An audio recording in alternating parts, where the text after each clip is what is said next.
Yeah, you never know. It's almost killer instincting time. We got about 20 minutes left.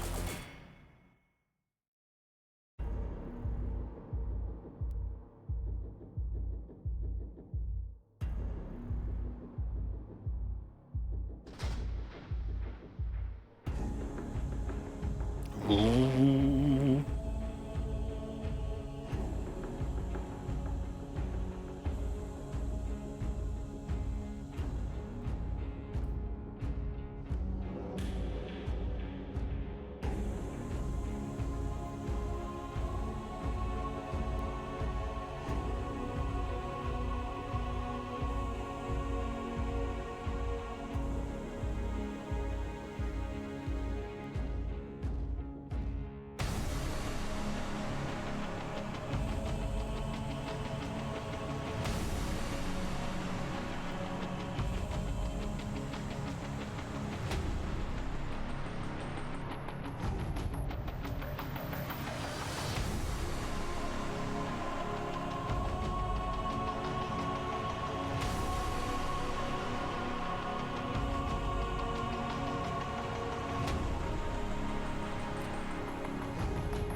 The cats are going crazy.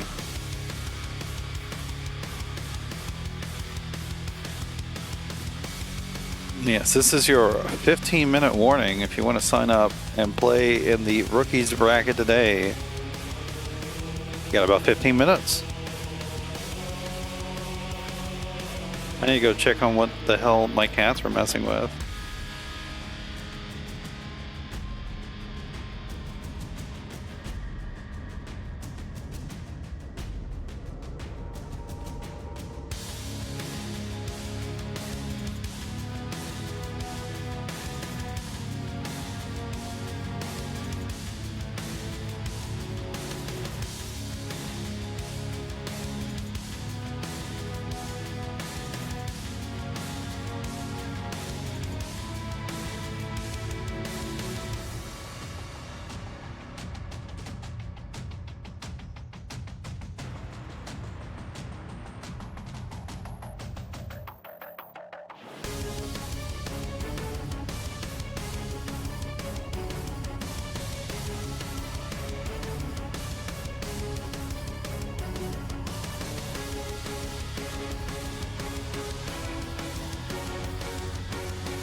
Yo, Cokes, Amedeus. What's up? Sorry, I had to go check on what the hell my cats were doing, and apparently it was nothing. Cats are funny.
classic theme.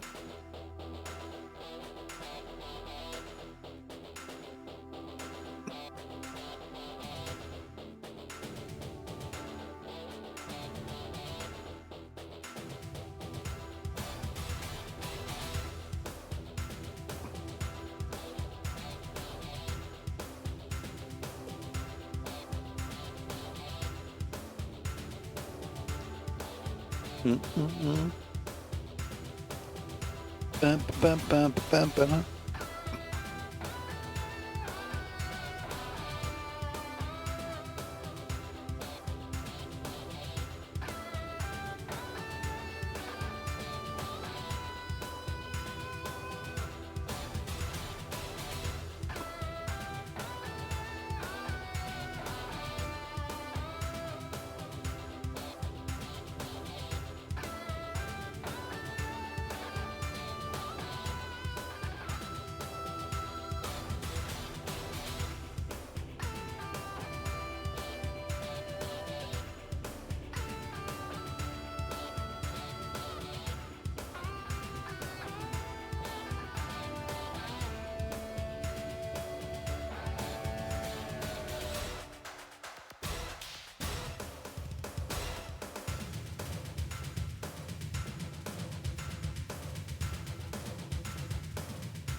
We're at the 10-minute mark. 10 minutes left to sign up. Oh, my throat is got something in it. Ayo. It's more like phlegm or something.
Quiet.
Okay, well, it looks like Xbox One's out this week as well.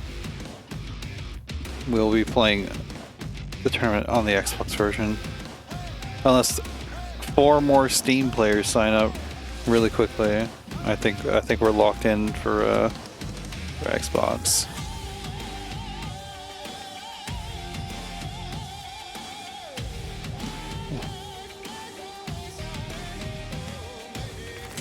Yeah, it's been a while. It's good to see you. I'm surprised to see you signed up. It's been a minute, that's all.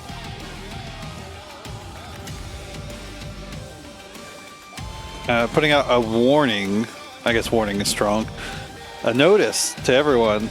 If you're on the fence about signing up, you should do that. We have an odd amount of entrants right now, which, you know, even is where we want to be.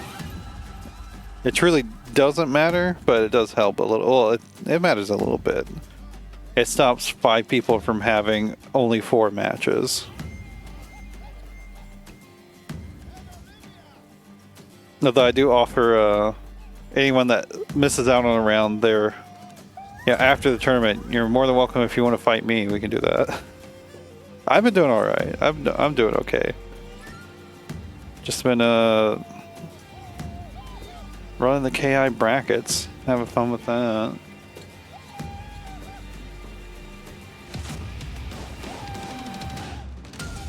I played Deadlock for the first time last night, which as someone who's not really much of a shooter player and has like never played anything even MOBA adjacent, like that was a lot. There was a lot to take in.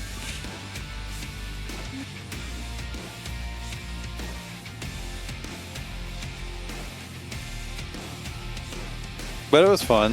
Also, they have really good character designs in that game.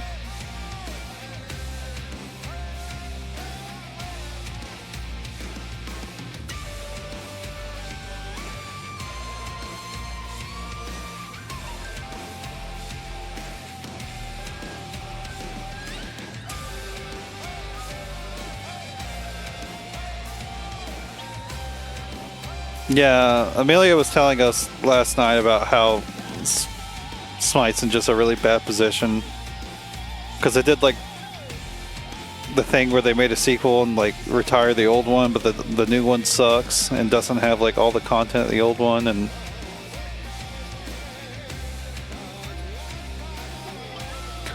I'm definitely not a like an RTS style player. Like I like controlling directly a character. That's just what I'm used to. It's not really. I didn't really grow up on doing other things. I mean, I played Empire Earth when I was young. That's like the closest I got to that sort of gameplay, but I didn't play it that much. Stuff like Mario is definitely like way more foundational in my gaming life. Just another notice, we got about 5 minutes left before it's time to go. If you're on the fence about signing up, you should do that right now.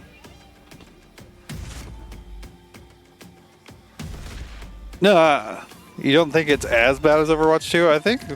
I don't know. I feel like my assumption was Smite was in a worse place than Overwatch was, because Overwatch seems like they've like kind of turned the ship around. Also, didn't Overwatch 2 had like everything? It was basically just a retooling of Overwatch, from what I understand.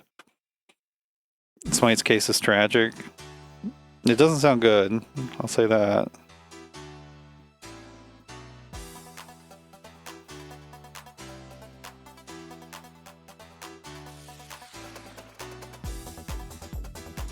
But I don't really know anything about that firsthand.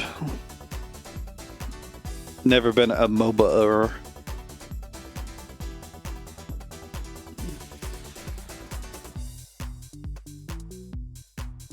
No, I think that Deadlock seems less strictly MOBA-y. Like it seems like a loose like adaptation of a MOBA. It seems a bit easier to get your hand on it. Especially, I mean, the thing that helps me as someone who's not knows anything about this shit is the fact that you can like you don't have to interact with the shop at all if you don't want to whenever you start out. And especially if you're not sweating, and that's very nice. You just queue up a build and let it buy stuff for you. Be like, okay, sure, cool.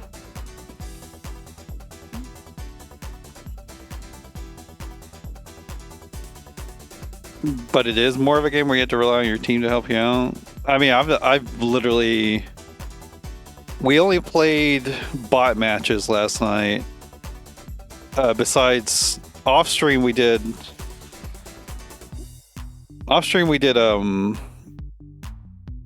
some of the street brawl with real people, but we did. I don't think we never did a full match with real people. What are you talking about, Fine? Oh yeah, there's no Overwatch 2.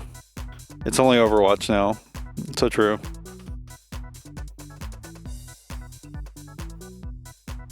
Holy shit. 3 more people signed up all of a sudden. Let's go. That's what I like to see. I gotta get those people seated though. League of Legends taught you to never trust anybody. I've heard legends of the social aspects of League of Legends players. I've never experienced it myself. What's up, Dirus? There's about 1 minute left to sign up. It's probably gonna be a little bit more than 1 minute just because of I am adding 3 people right here at the end, but I'm gonna send a commercial to try to stop the first set from being invaded by ads.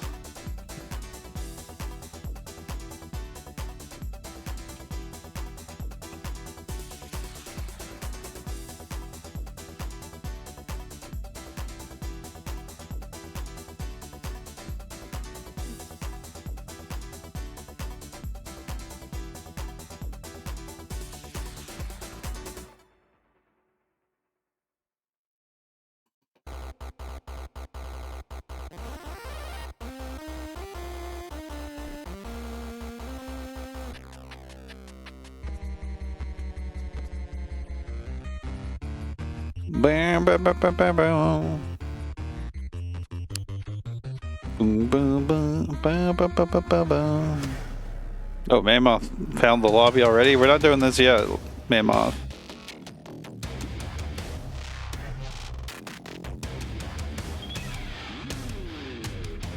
Bad luck, you don't like it? I enjoyed my time with it last night. We're gonna turn down this music a little bit as we swap into the other scene. I don't know if Roman plans on being with me today, so we'll get rid of that for now. My camera's not open either. I'm doing great, y'all. I'm doing great. Darkness. It's actually not that dark with the natural light, but here's the streamer light. Here we go. What's up, everyone? How's it going? Welcome to the Ultrafine Atomic Rookies number 93. We get started here. Make sure no one else signed up at the last second. Oh, we got another one. Cat detected. Yeah, they love laying on my bed. Okay, I'm still adding people because everyone's signing up at the last second, which is fine. I'm not complaining, but it will delay the start of the bracket just by a tiny bit. Battletoads sometime at Friday. I played Battletoads. I played through Battletoads on stream. I'm not sure if I have that available as a VOD anywhere, because that was I wasn't uploading VODs a while ago, but it definitely is. It's a fun game, I think, actually, especially if you turn on infinite like lives. It's actually a pretty fun game. But outside that, it's definitely kind of miserable if you have to keep redoing the entire game because you lose. Okay, let's see. We have...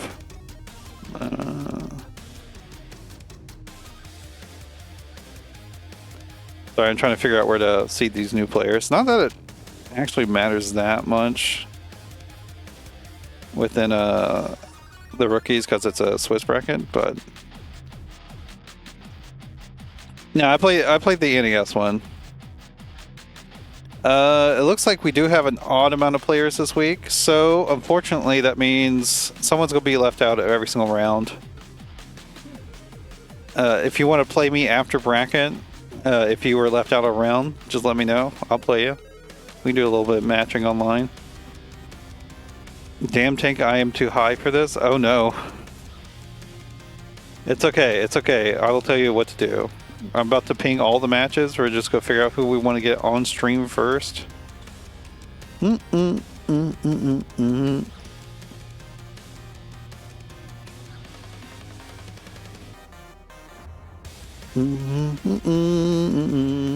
Sorry, I got KI music in my ears, so I'm like vibing. We're going to go ahead and we're going to get Dirus and Obi-Wan on first. Also, Sentry, you unfortunately, you have no round 1 match. Please wait for round 2. That's just unfortunately how it works whenever we have an odd amount of players, but that means you don't have to worry about any other matches. Like after that one, every single round you'll have a match. So it just kind of sucks that that's how that works out. And then after that, we'll get Captain Amedeus and Graveyard on stream. So that means Sean and Manmoth can play off stream. Cokes and Tybis can play off stream. Just Adam 3D and Loc-Nar can play off stream. And then Ferretsroq and Brisk Attorney can play off stream. Just go into the match, either of the matchmaking channels, there's 2 of them, and talk to your opponent if you don't know what to do.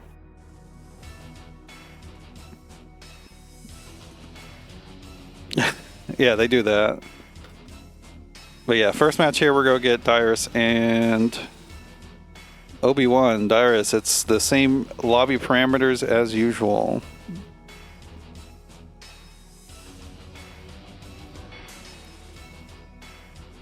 But you think your Conra? I think your Conra's decent. I think your Gargos is better, but okay, thank you, Obi-Wan. I was about to invite you, but thank you for hopping in. Oh yeah, we have let's get some predictions going too.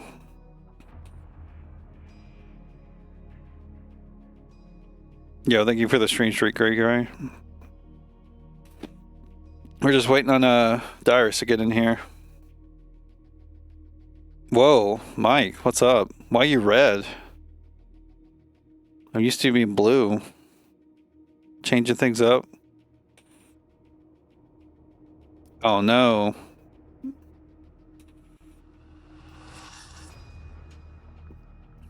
Oh. Okay, I appreciate that, comrade.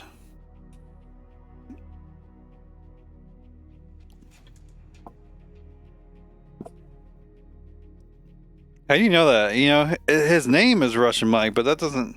I don't know, that maybe that doesn't, you know, maybe that's a front, you know?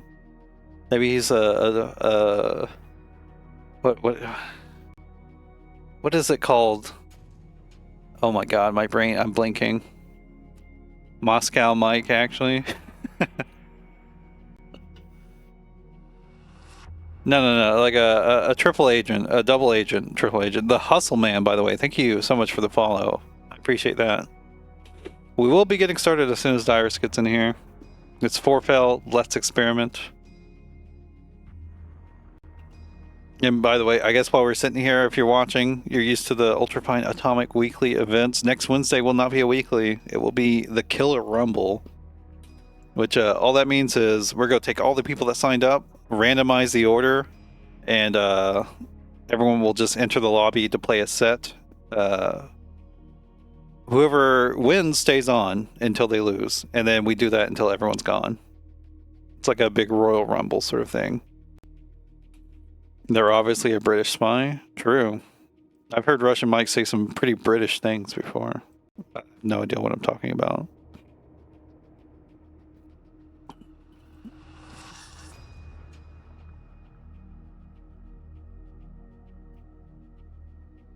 Oh my goodness.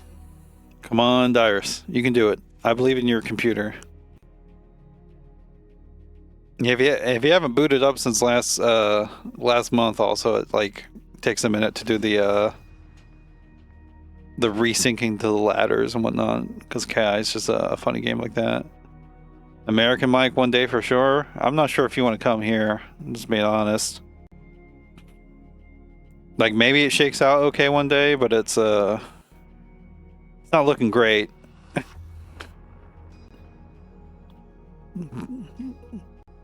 Country's definitely in decline. There we go. We got Dirus in here.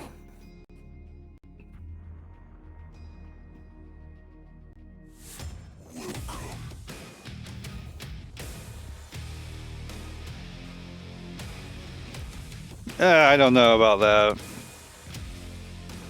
Maybe what I've heard tales of Russia, so maybe comparatively it's not that bad, but it's not great still.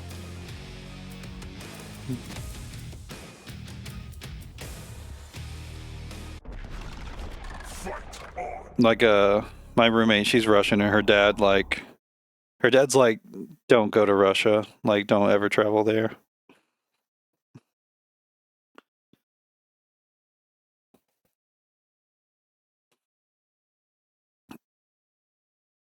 Okay, here we go though. We got Spinal, we got Gargos. Nice sweep. Just getting rid of that Power Devour immediately. I like it. Oh, try to hop out. Yeah, Gargos is like a demon in the corner. The strike throw he can get is pretty devious. Obi-Wan though, getting started. Run cancels, I like it. There we go, that looks like some good offense. Overhead, you gotta represent it. Drops the combo. Yes, use your defensive options of Spinal. Backdash, Skeleport. Oh, good counter breaker though. Definitely good to send counter breakers, especially in the rookies. Power Devour? Oh, you could have Power Devoured that and punished. Almost certainly he still had 6 frames there. Power Devour is 6 frame startup. If you have a screen freeze and you think there'll be at least 6 frames, you can just reaction Power Devour to any special move. Oh my god, the boy is doing so much damage! Okay, there we go. He got the trade though. Oh, you could have got such a bigger punish.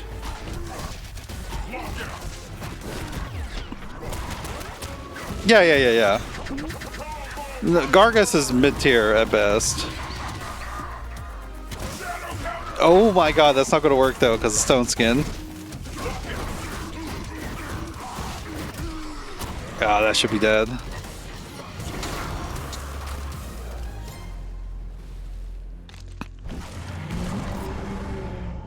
Yeah, unfortunately, if Stone Skin Gargos is on top, you kind of just have to defend. It's just how it is. But if he's mid-screen, it's not really that threatening. You got to do a strike throw, low overhead. But if he does like a short hop to the overhead and you block that, you can press it heavy. You will have to consult your own character to see what you can press there. I think it's anything that's like 10 frames. That's what my brain wants to say. Should be able to beat him out. Anything you can do in that situation. And you got to remember, Stone Skin Gargos cannot block. So if you block his short hop overheads, you're guaranteed to get the hit. Yeah, it's true. Spinal can Skeleport to get away. That's true. Nope, I did not swap sides. Here we go.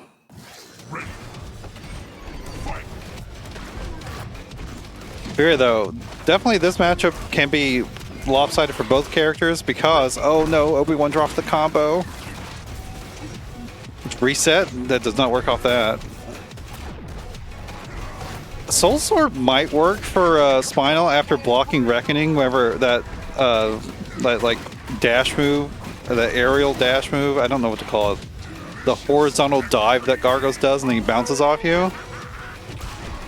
Soul Sword might work there. It's good to look for your character and see what options you have on reversal after blocking that. Because Gargos has limited options about what he can do after you block that move. You could just Skeleport too to make yourself less of a target. Nice! Didn't get the punish though. Dropped it. Power Devour is not a terrible idea because some Gargoses do like to do another Reckoning to go down. Obi-Wan keeps on dropping combos though. That's definitely rough. Shadow counter wouldn't have worked on that shadow move. He should have Oh my goodness. No punish though. You definitely gotta learn to let go of that Power Devour quickly. Let you get big punishes. Skeleport Soul Sword cancel with the skull is definitely very powerful. Can we double Skeleport away? Yeah, if you block that little overhead swipe right there, the little short hop swipe, you can press a heavy. Definitely something to practice doing in training mode. Although honestly, right now I would recommend Obi-Wan just practicing not dropping combos, because that's kind of huge. Like, if you're dropping combos, just try to simplify it. Do stuff that's you won't be able to, that you won't drop. Even if it makes you more breakable, like, not dropping the combo is way more important, because dropping a combo, you might get punished. If they break you, you get sent back to neutral. It's not so bad. Nice overhead. Let's teleport away. Oh no, just took a punch. Back away, yeah. Just don't deal with this dude. Nice. I didn't know you could Power Devour that actually, but that makes sense. Dredge hits him? No! Oh, the lockout. Try to guess break. Reset standing heavy punch though. Looking better. Honestly, it looks a lot like Obi-Wan just doesn't really know certain things to respond to against Gargos, which Gargos is like definitely the overwhelming character. Dirus is not really calling he's calling the boys a little bit, but not as like, I feel like if you're playing Gargos, as soon as you have a meter and the opportunity to, you should like always be calling your boys out. Gargos is definitely oppressive with the minions. Yeah, Skeleport in response to shadow moves is nice. Like, Skeleport is an incredibly powerful option. It is frame 1 invincible to everything besides throws. You'll get hit with throws, but like, you can escape all sorts of situations with Skeleport. Saberwolf coming out though. Let's see if the Saberwolf does any better. Saberwolf definitely has oppressive offense. Oh, we're just running with overheads. Again, big lockout. Make sure to cash this out. Hell yeah. Saberwolf is definitely a better character than Spinal overall. Spinal is pretty good though still. Nice block. If you block those portal punches, it's a hard reaction because it just happens so fast. But if you block those portal punches, Gargos is like minus 13 or something. Like, especially with Saberwolf, you can probably get a punish. Remember, in armor moves, you want to use grounded heavies. You gotta use grounded heavies.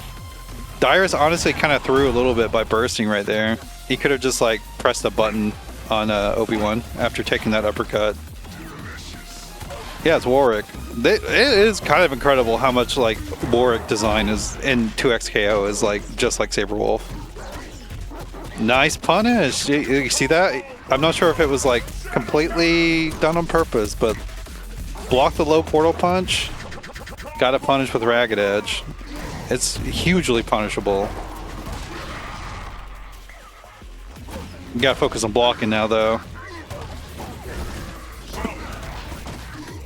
Oh, no heavy punish. Yeah, this is definitely something even I still struggle with. I've been playing this game for a while. While he's in armor, you gotta use heavies. You can only use heavies against him. Big counter breaker.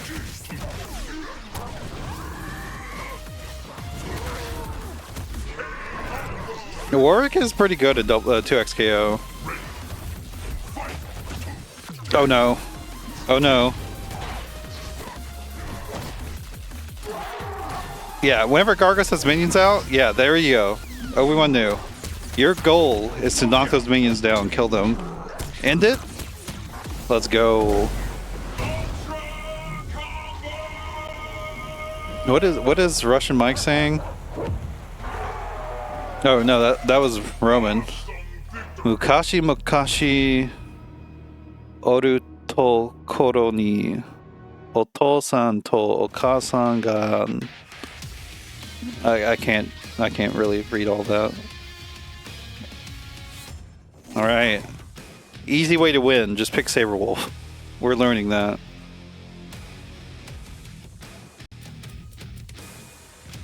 My face.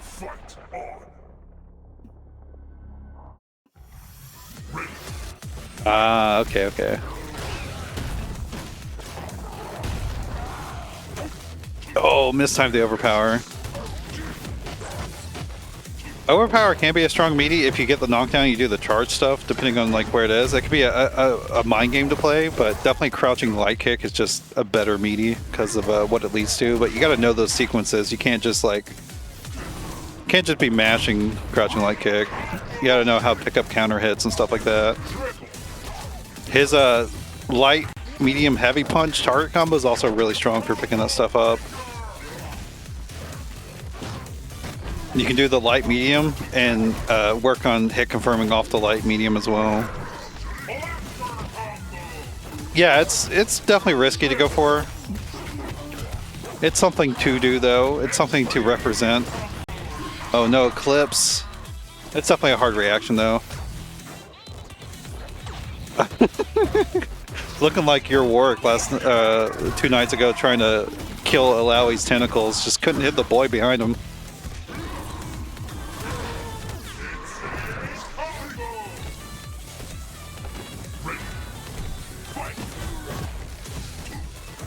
If you want to, definitely something I've not talked about when dealing with Gargos is trying to go for airs if they're jumping a lot is good. I think Wolf's is, you want to be doing jumping heavy punch. I think that was a punish. Nice.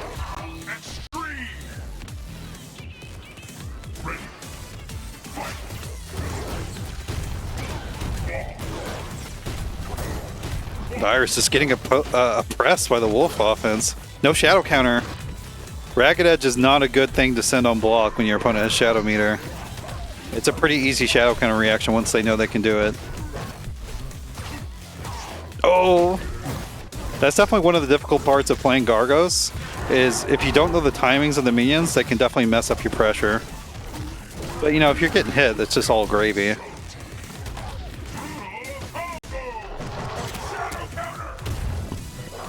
There's no need to shadow counter that, Dirus. You can just straight up punish that.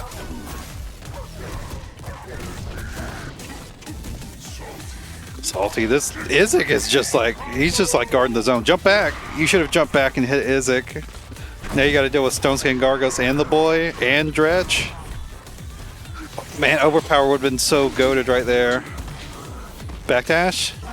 Backdash? Oh no, no backdash. Might be able to punish that. Backdash into a heavy.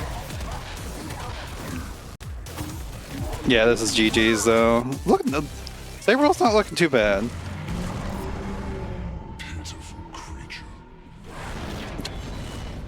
Yeah, that's definitely what Double Helix was doing. Yeah, we got chip damage in this game.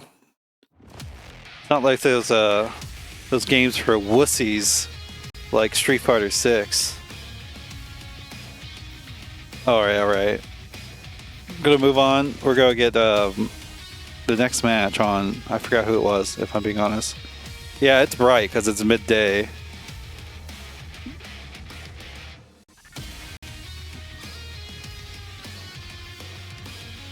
Alright. We do have a bunch of scores to input as well. We are going to get Graveyard and Captain Amedeus on the stream next. Let me input these scores too. Coke's 3-0ing Tybis. It kind of has chip damage. If you burn out your opponent, they can be killed by chip. But if you keep your drive gauge up, you can't get chipped out. Ooh, Briska turning in. Ferretsroq went 3-2. Interesting. Adam taking it over Loc-Nar 3-1. So we're just waiting on this next match.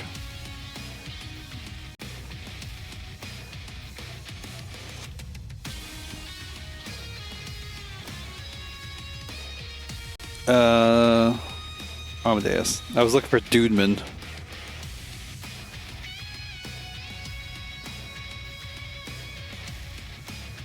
I mean, depending on what character you're fighting. Some of the characters in that game are just like, they're ridiculous at being able to chip you out.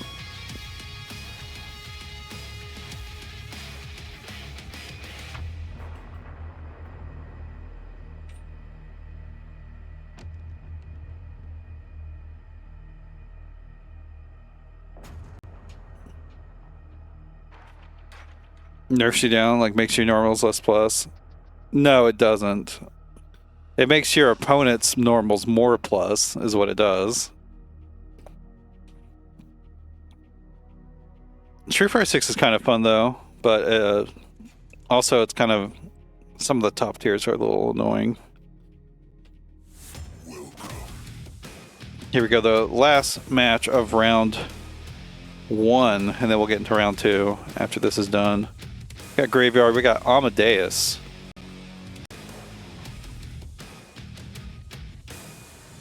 Yeah, that's fair. Some tournaments are run on PC, but yeah. I mean, you don't need to get a controller. Just get a converter. That's what I did.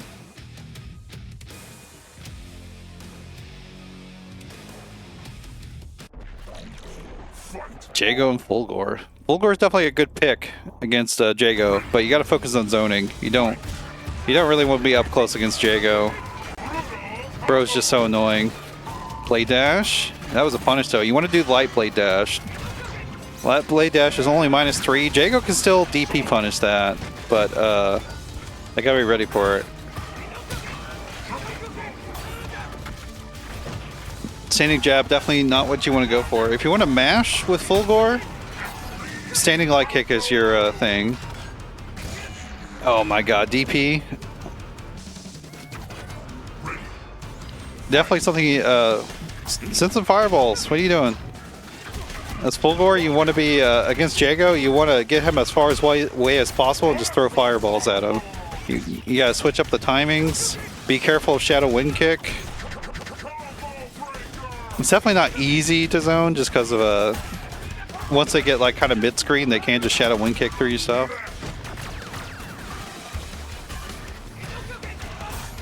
Fulgore is definitely a complicated character to play. Against Jago, yeah, if you're up close, I would definitely go for more, oh no, punish. I would go for more laser pressure than blade dash, just because Jago can reaction, like DP punish it. You might be able to trade with a cancel. I can't remember exactly how that works out. But yeah, against Jago, you really just want to be focusing on trying to zone him out and making sure you anti-air him when he jumps at you. If you find doing DPs a little difficult, you can just do crouching heavy punch. I mean, it works for both characters. Crouching heavy punch is just a really good anti-air for both Jago and Fulgore. DP obviously is a little more rewarding. I think crouching heavy punch into heavy DP is actually his most rewarding anti-air, but you want to be using light if you have the reaction time to be able to do a light DP because it's invincible. No, Jago's scary in the hands of anybody because he can randomly just hit you counter hit with 27%. He also, I mean, I think, you know, Jago has some struggles in neutral if you can really zone him out and stuff. Yeah, that was a punish. You want make sure you're only using light blade dash. I mean, I'm also saying that to myself. Using medium and heavy uncharged blade dashes is just like, yeah, just block it out. That's fine. Wind kick, trade. Oh no, heavy breaks. He's not a Ryu clone. Does Ryu have a sword? Oh, no punish. A little late on it. Yeah, you definitely gotta get... Shadow Wind Kick doesn't have the greatest range. You gotta be ready for that. Okay, throw off of it. Back throw.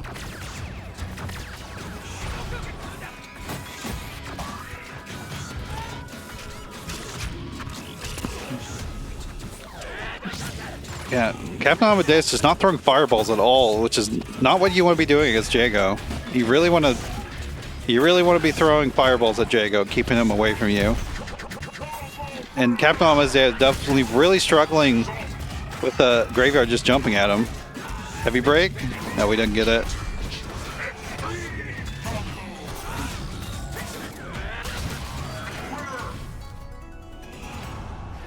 I'm afraid your path ends here.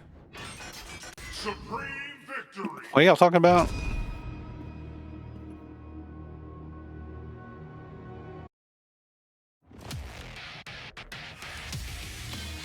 You don't know if it's possible to convince Jago from stopping him to jump with a 27 in his pocket? Yeah, I mean, Jago players are just wild. You do have to just really be on it with the anti-airs. And like, a lot of what Graveyard's getting in on is jumping. You just need to get Amedeus to, Amedeus just needs to start trying to anti-air him, looking for it. Again, I've learned this the hard way. The gameplay you want to do against Fulgor, or against Jago's Fulgor, is just use the plasma bolts, try to zone them out, use different speeds to mix up the timing, use heavy laser to keep him grounded. If you hit somebody with a heavy laser, you can do another heavy laser to keep him stuck there. But now we got Orchid. Yeah, Jago players are definitely donkeys. Yeah, you don't really want to be trying to skip neutral with that. Orchid, what you want to be doing for far away, you either want to be walking into distance where you can play with your buttons, or you want to be throwing a grenade to pressure your opponent. Orchid, by the way, another character is just a really good crouching heavy punch for an anti-air. DP? Yeah. You don't know which character I was saying it for.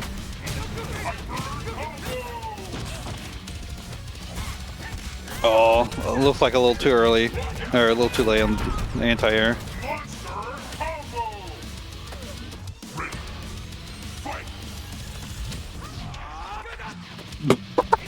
They just went by each other.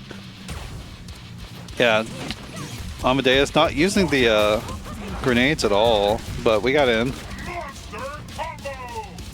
Definitely the thing that Orchid excels at is knocking you down and then doing mix on you. This whole, like, sending this shit from full screen, it's not actually that strong. Yeah, there we go. Oh my god, guess heavy? You can, though, right now, while Amedeus has Orchid, actually can just kind of send it. Because if it's blocked, you can instinct cancel. So it's kind of a neutral skip while you have instinct. Heavies, doesn't break them. Yeah, you definitely got to get more used to breaking heavies.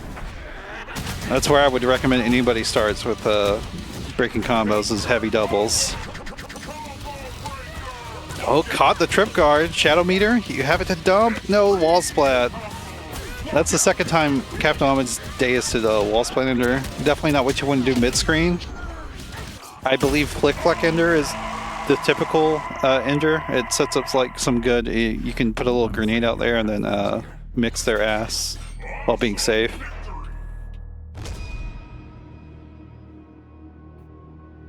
Yeah, her slide goes full screen, but it's like, it's super punishable on block. She can DP cancel it, so that, you know, it gives her a little bit of trickiness with it, but it's definitely not that good. It's more of a sneak attack, like just someone catching you, not paying attention, sort of thing. He has wind kick. Wind kick is still really good. It's a frame 1 low crush. It's super good.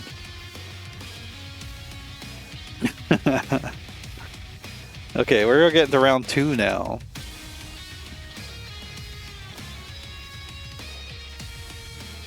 Let's see.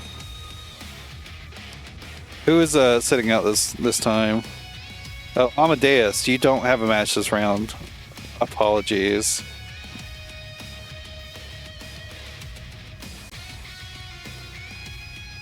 So you'll just have to sit here and watch. Let's see, who shall we get on stream though? They overdid it with the nerf of wind kick? How did they overdo it with the nerf to wind kick? I don't understand. Wind kick is still good. Like, medium wind kick is actually like spammable on a surprising amount of the cast.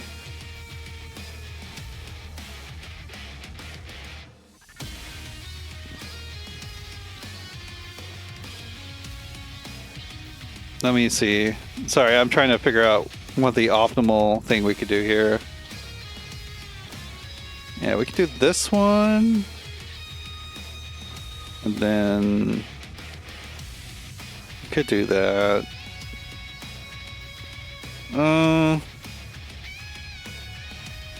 We'll get these two on. We'll get Graveyard back on for this round for now.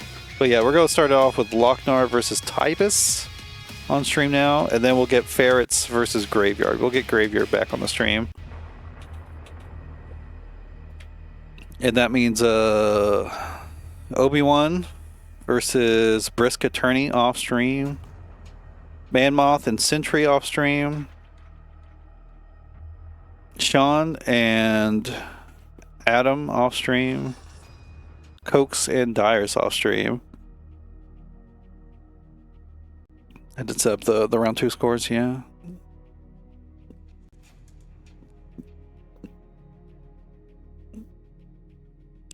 I thought just about anyone could punish medium wind kick except for at its range limit. No, it's definitely character dependent.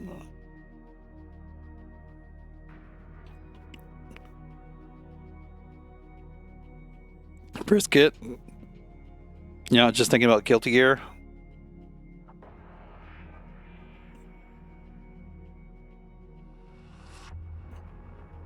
Waiting for you and you alone. Yeah, fortunately, how my seating works, and Sentry's only entered like one bracket before in like a main bracket, so he's definitely low seated for how strong he is.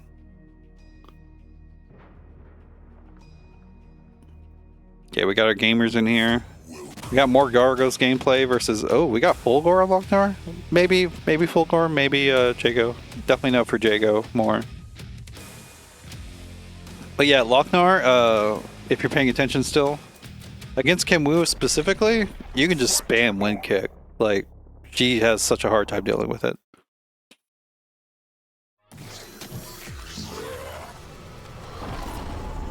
Okay, more Gargos. Fulgor Gargos is definitely kind of awkward. Fulgor, though, if he can just get his offense going, Gargos is going to have a bad time. We're just jumping.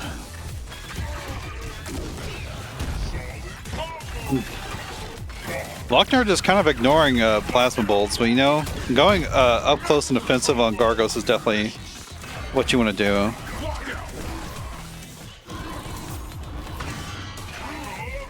Oh, Shadow Blade Dash? Or just normal Blade Dash. You definitely could have punished that up close. Tybis did not have the plus frames to really summon that boy. Yeah, I like it. I like DP. You did Heavy, though. Heavy is not invincible, so you kind of got lucky there. It is 3 frames, but... no, I think it's 3 frames. Yeah, it is 3 frames. I'm thinking about it. And it is. I think that was supposed to be a Plasma Bolt. No, you could have Shadow Blade Dash as well. In fact, he doesn't have meter right now. He does have Instinct, but Shadow Blade Dash could just be a really good thing to get in. You could also use Shadow Plasma Bolt to clear the minions. Ooh. Remember when you pop Instinct with Fulgor, you have free pip cancels. Or at least for Plasma Bolts. You can get free Plasma Bolts. Well, free, quote-unquote free. They use up a little bit of your instinct gauge. I like these short combos, though. Make sure you get the damage. It's pretty good. Oh, a little tick throw, though. You could hit, yeah, punish. You could have got a better punish, but that works too. We got grab combos. Oh, tried to do it. I think you might have had to juggle first. Heavy kick, yeah.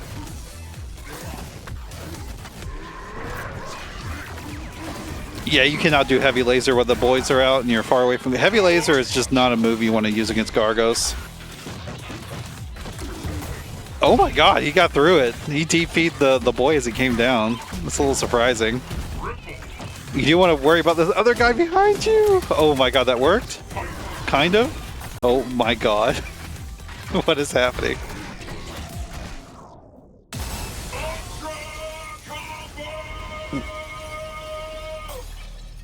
Yeah, it doesn't really change that much. Pitiful creature. I would say as full gore, like your base like blade dash offense, you want to do blade dash.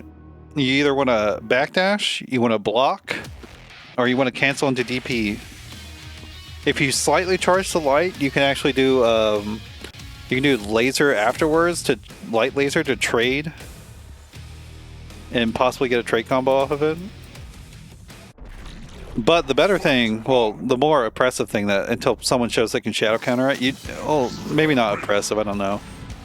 It's definitely good to also cancel into medium laser or laser as well, off of just a blade dash, or just normals. See if they're blocking low or not.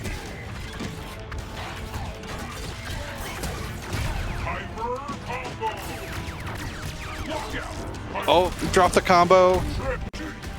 Yeah, I do, maybe this is also Jago muscle memory, because a core circle back is also one of his linkers, but do a core circle back kick and a combo just ends it, of course.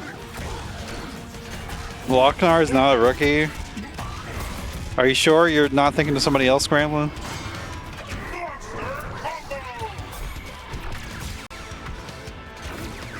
Oh, yeah, he's using heavy laser a lot. You just don't want to do that against Gargos. That's like an easy reaction for Gargos to just portal punch you. Okay, we get the minions. That punch went backwards. That was funny.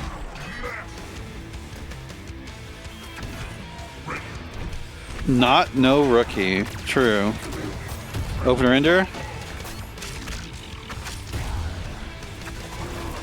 Why am I toxic? Oh, blade dash not working out. DP would have been good in that situation. You gotta pop this instinct though. Ooh, nice. Saw that he was picking it up. Didn't get the combo though. That would have been huge for meter gain.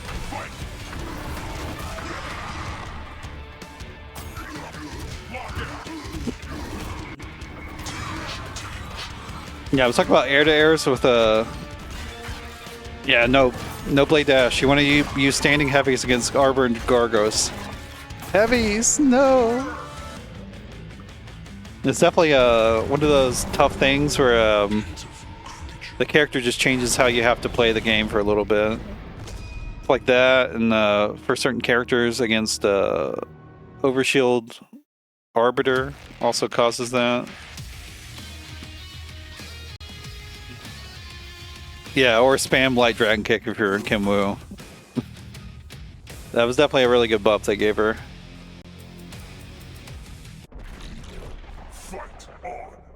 I would like to see some more like light plasma bolts in teleporting around. If Gargos is in the air, teleporting is not too bad. You can also do jumping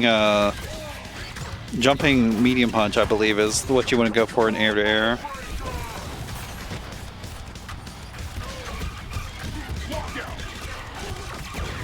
It helps a bit with Aghanos, but that's all depending on the Aghanos player. Like if they know to play like a little bit more conserved, so you don't get whip punished.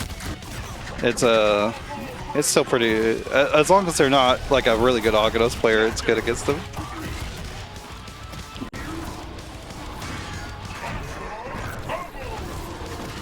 Punish? Oh, you could have got a bigger punish. Throw is nice though. Loc-Nar not focusing on the boys. Okay, we still get the hit though. Oh my god. Oh, try to throw. You could have got a punish on that light portal punch. Again, Stone Skin Gargos, you gotta focus on just hitting heavies on them. Grounded heavies.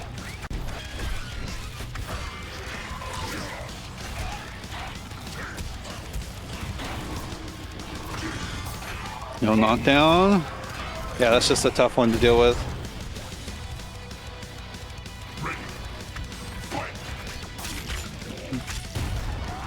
Oh, didn't hit that boy. You knocked him down already. Yeah. Again, you really got to focus on clearing these minions off the screen if Gargos is setting them up, because it just makes it raises Gargos like by a tier each time he puts one minion out.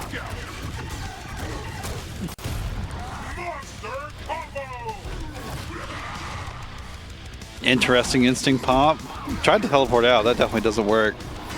Again, you gotta use grounded heavies to break armor. Fulgore has some decent ones with the forward heavy punch and crouching heavy kick. It's not a bad way to beat his armor.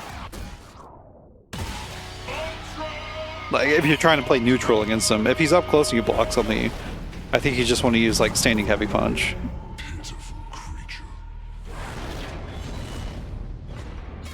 Definitely Tybis getting a lot of value out of instinct there.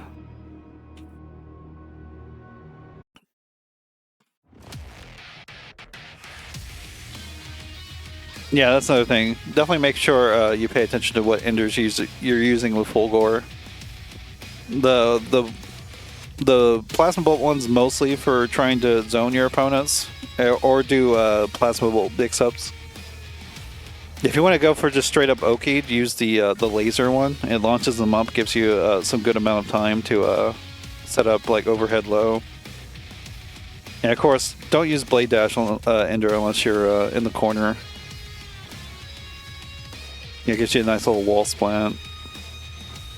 I would also work on using auto triples because auto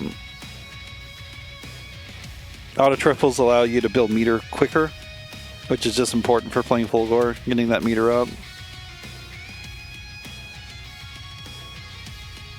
And Fulgore, really where his strength shows is whenever he's got meter. Yeah, Sentry's in there. Sentry's definitely a player that I would be like, I don't know if I would say he's a rookie, but he's allowed right now. Yeah, he's definitely arguably not a rookie, but you know what, I'll allow it. I'm okay with these rookie players having a little bit of adversity. It's unfortunate for manmoth, this is their first tournament, but their next few matches should be better for them. We are gonna get Graveyard and Ferrets on the stream next, though.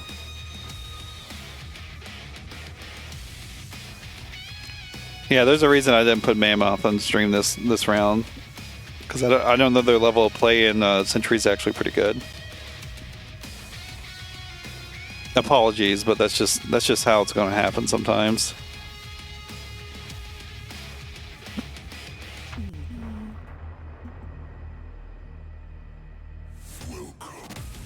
Here we go, though. We got Jago versus Riptor. Let's see if Ferrets can do a better job at keeping Graveyard out of his face than Amedeus did. A lot of Jagos will just hold forward. They'll hold forward. They like doing like forward heavy kick to try to get plus frames, which is not very good if you got meter to shadow counter. They like jumping, because jumping heavy punch is kind of stupid. They like sending wind kick. I don't know if Riptor has a good answer to wind kick, honestly. Like medium wind kick. I guess you could do light headbutt, right? If they do medium wind kick, you can do light headbutt. That should punish. Oh, forward heavy kick is getting hit by the flames. Not a bad time to shadow counter. Yeah, they got plus frames there. I'm not sure why he dropped that though. What happened?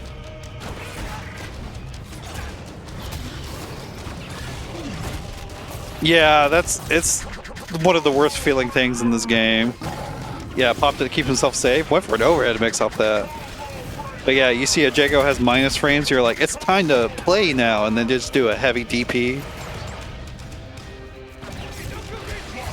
It's definitely something, whenever you're playing against Jago, you gotta get a read on how fast and loose they are with the DPs. I wouldn't be too afraid of doing pressure against them until they show it, though. Nice reaction, getting through there. Like you wanna still meaty them. You wanna give them the idea to do the heavy to wake up with DP. And that was a great adaptation off of just one time. That's a good quick adaptation. The flame carpet shadow counter. Ferrets called it out immediately.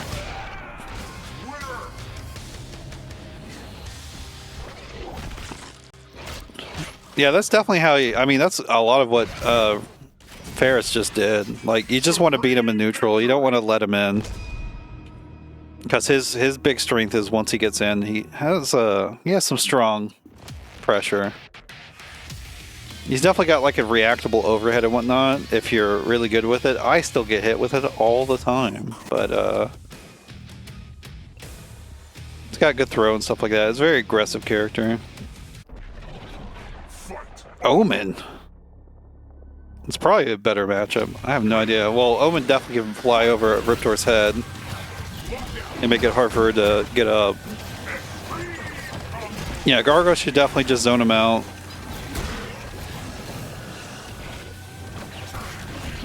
There's almost certainly with how often Kurama enters, there's almost certainly some good Gargos v Jago footage on the Ultrafine channel. If you want to look that up.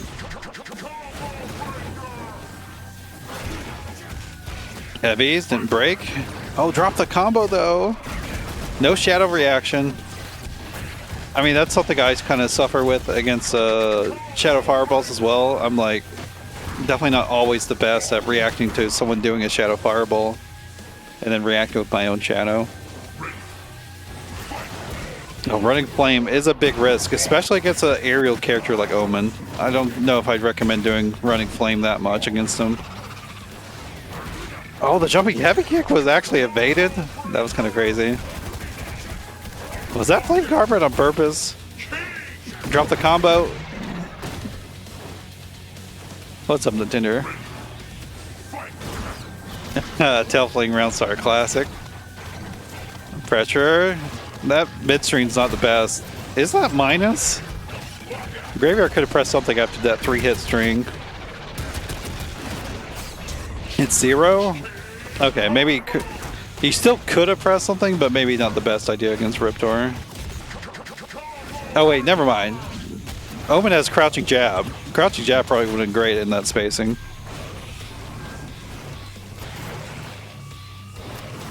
Oh, flying in. Didn't get the hit. Blocks the overhead though. You can get started here.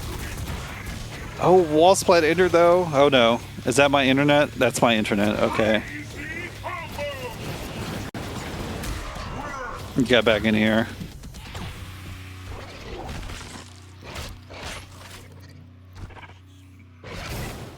Okay. Sorry folks, my internet is it's a little goofy lately. Hopefully that's the only time we have a little bit of a hiccup. But I can't promise that won't be the only time that happens. I did not get out of the match though. We're still in there. We got Fulgor now though. Another a little awkward matchup, but it's probably not bad. As always, for rookie players, I would definitely recommend sticking to one character if you're trying to be sweaty. If you're trying to like improve your gameplay and whatnot, I would definitely recommend sticking to one character. Even if the matchup seems bad, it's better to like be familiar with all the strengths of your one character before moving on, and like really getting used to KI as a game, as a system. Yeah, again, no auto triples, not really spinning it up at all. Teleports and Shadow Blade Dash, that is some craziness. No shadow counter from Ferrets. I think, well, honestly, I would have been surprised if anyone did that to me. Teleport in my face, Shadow Blade Dash, that's some unhinged behavior. Yeah, a lot of heavies. Ferrets breaks it. Shadow Clever Girl could have. That was a projectile. It could have done Shadow Talon Rake. Whoa. Blade Dash is definitely good against Riptor. Because Riptor's like main weakness is that she has to make big movements in. Like her walk speed sucks. She wants to run. I don't think that taunt was on purpose because that's just a terrible idea. But you can take up space in front of yourself and like hit her. Oh no, we drop it. Yeah, mashing instinct a little too much. Bro's going crazy. I don't know what Graveyard's trying to do. It's definitely like getting a little too many inputs. Too many inputs. Although to be fair with Fulgor, you do want to be like always doing something with Fulgor. Fulgor as a character, you don't really want to be waiting around in neutral. All right. That's the last match for those. The last match for round 2. We get to move on to the next round. I definitely think he should have just stayed with Jago. I don't think that matchup was really that bad for Jago. Not dire enough to warrant switching, at least. You went a little too hard on Cokes with the scoopage? No, don't feel bad. Why would you feel bad?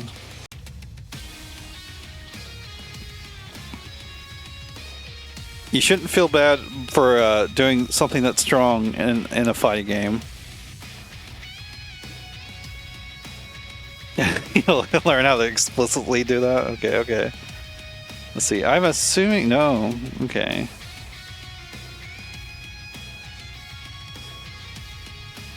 Who's out this time? The Loc-Nar. The Loc-Nar does not have a match this round. Did I start commercial? I need to... When's your all the anime you watch tier list? Never. That's never happening.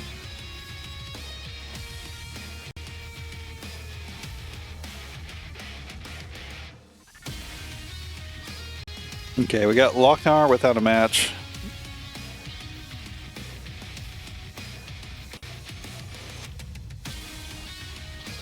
Let's see, who have we not had on stream with? We haven't had Adam yet. Who's Adam matched up against? Amedeus.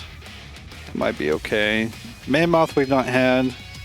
Obi-Wan's also been on. Cokes we've not had on stream. Cokes is up against Brisk Attorney. That actually probably would be a good one. Yeah, we not had Sean. We are going to have to get a repeat here.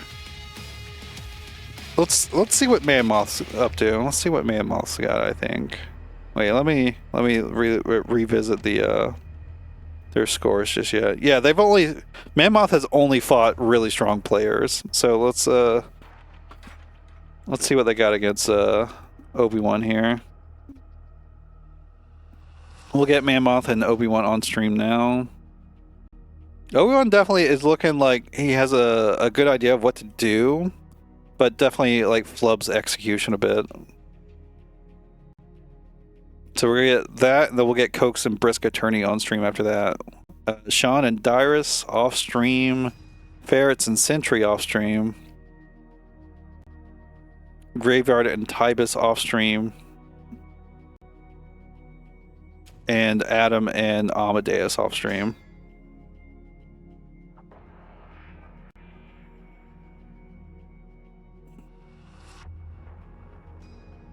Can't remember if he kicked your ass or not. No, we got another Riptor player.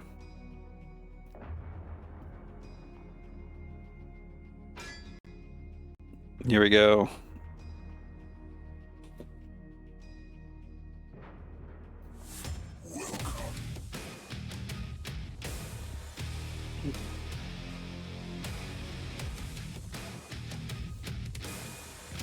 No player, Manmoth. We know Obi-Wan a little bit. Yeah, another Spinal player, or Riptor. You definitely, if you want Riptor footage, in the rookies, you're definitely not without footage. Like, if you want to see some good habits develop, like Cokes and Ferrets are pretty good Riptor players. The names are wrong. I didn't click the change button.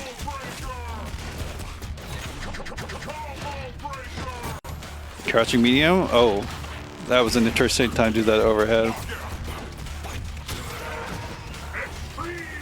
No, we're blocking a lot. Stand blocking too. Just jump out. I like it. Oh, didn't quite use the Predator stance. Yeah, I forget exactly the inputs for it, but if you do the shoulder charge, Riptor automatically goes into Predator stance, and then you have access to mix-ups and pressure off that. I think the most common one is, I want to say it's light kick to do it. It's the toe tap, which leaves you plus, very slightly plus. You definitely cannot join a rookie's Metro. Oh, overhead. There we go. Okay, they know about it a little bit. They dropped the combo, though. Shoulder charge is a good way to skip neutral. Forward heavy punch, like running heavy punch, is also just a really good neutral skip as well. So is Talon Rake. You see how it just went over that? It can jump over a lot of stuff. Heavies, mediums. Oh, that should be death. Spinal does that huge damage. Okay. Manmoth's not looking... Got some idea what's going on. Definitely looking a little... not confident, I would say. Which, you know, that will happen when you do. It's fine. You definitely... Riptor is a character of action. You're either going to be aggressing your opponent real hard, or you're going to be running away and being annoying. Metro, I will never let you enter a rookies. I'm sorry. You definitely would just shit on everyone here. I think even if you didn't play for a year.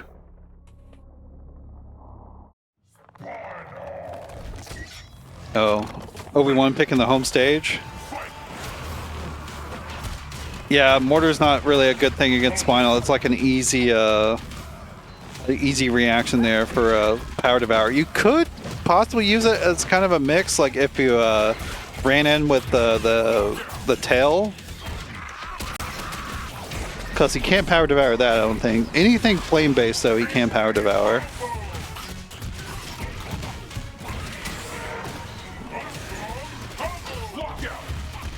No, we're just getting offended now. Only lets you and Metro join. I have thought about periodically running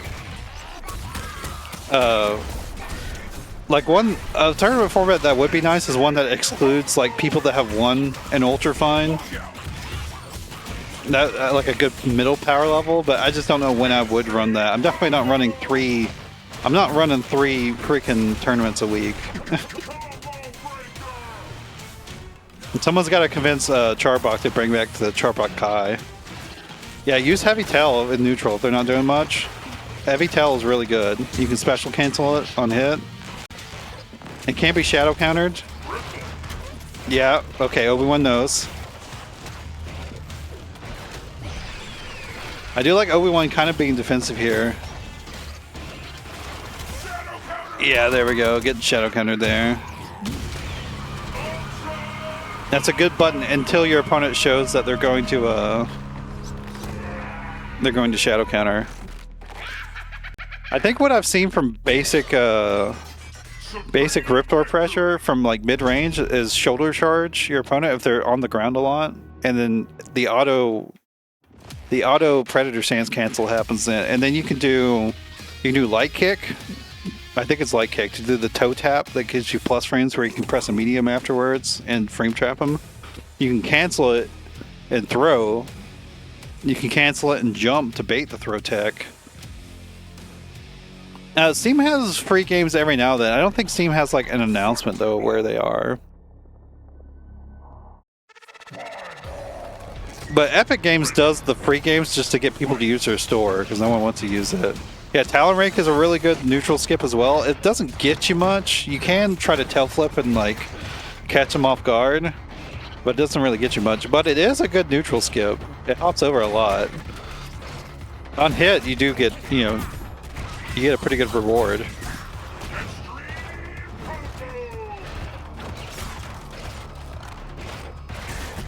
Ooh, poke it back. Oh, random tail flick is definitely not what you want to do. You only want to do that if you can get like an Amedeus left right, really. I like the mash. Nice shadow counter. Yeah, that follow-up from Predator Stance is probably the one I would use the least. It doesn't really get you anything. You can't combo unless you're on the wall. You only get like a weak wall splat combo. It sends your opponent like far away. It's not a very good follow-up for it. It's very... Maybe if it wasn't shadow counterable, it would be different. But it's just not that good. Yeah, we lock out.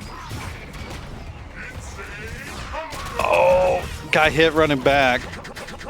Run back tail fling is a pretty good wake up, but it's It is punishable, unfortunately. Here we go. Oh, we want to get in that 3-0. Spinal is overwhelming.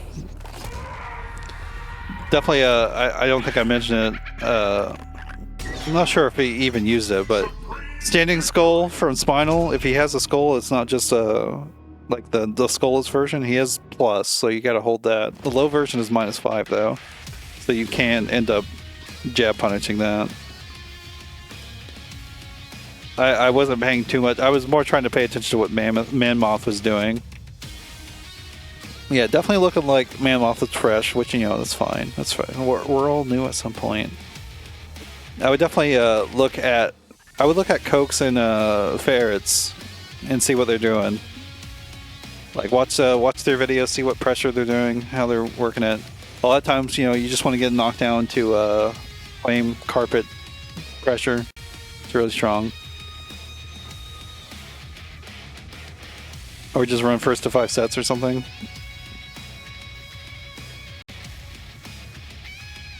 I mean, depending on how many people show up for the Killer Rumbles, we might end up seeing just some long exhibition sets, depending on what happens.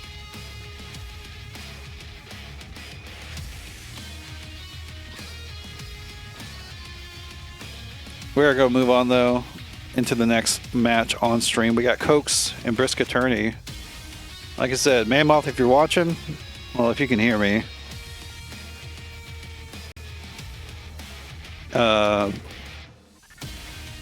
Watch this guy. Watch what Cokes is doing. Definitely a good Riptor to model from. He's not, you know, obviously he's still in the rookies, so he's not the strongest Riptor, but he's definitely got good habits. Optimizes lockouts.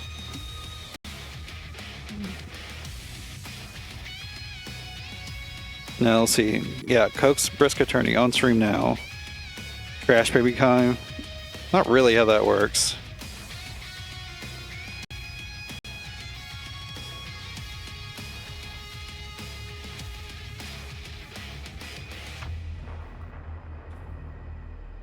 True. I think Charbok just got tired of running it, if I'm being honest. Which, you know, I've been 2 tournaments every week, and it is definitely a little exhausting.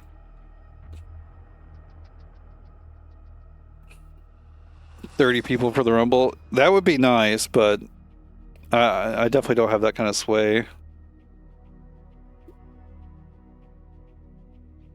Yeah, he ran it in the older version of the game too, and it's definitely frustrating running shit in that version of the game. The lobby was just... It wasn't the most stable thing, let's say. There are definitely 30 active KI players. They're just a lot of ranked weirdos, though. There's a lot of people that play KI. KI is actually, for how old it is a really active game. They just don't... A lot of the active players just don't interact with the broader community. We did get the Demon, and we got... Like, he shows up every now and then and whatnot. Brisk Attorney also playing Riptor. What is this? Is it Riptor night?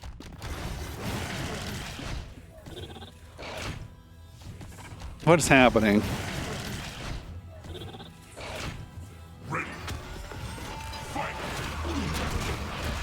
It arguably is probably, like, offline Third Strike definitely has more action, but I bet there's probably more people playing KI at any given time. Just because there's so many ranked weirdos that just...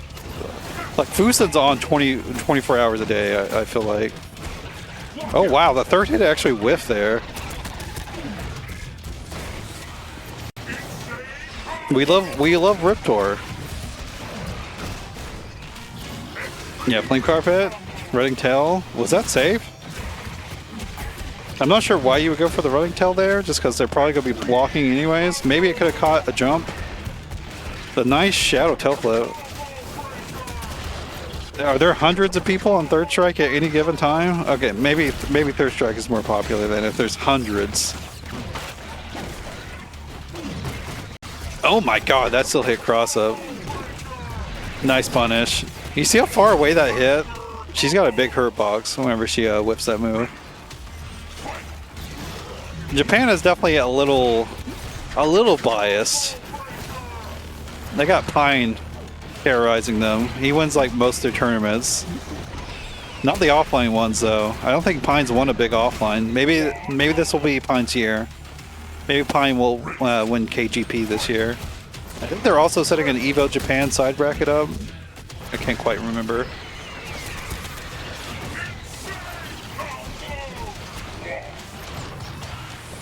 Oh, jumping heavy kick. Not shadow countering it. That works too. Heavy, not baited. We're mashing the brakes. Oh my god. That's still anti-aired.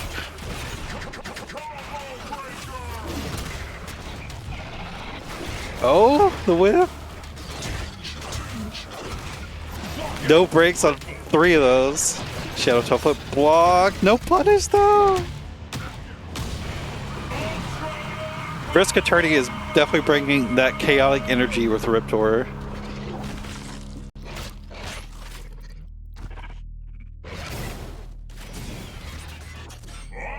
Definitely a lot.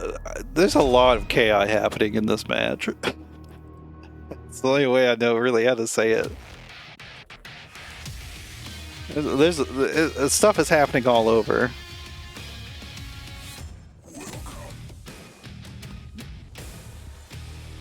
Should I change his name to Brisk Attorney 1 now that he has a point on the board?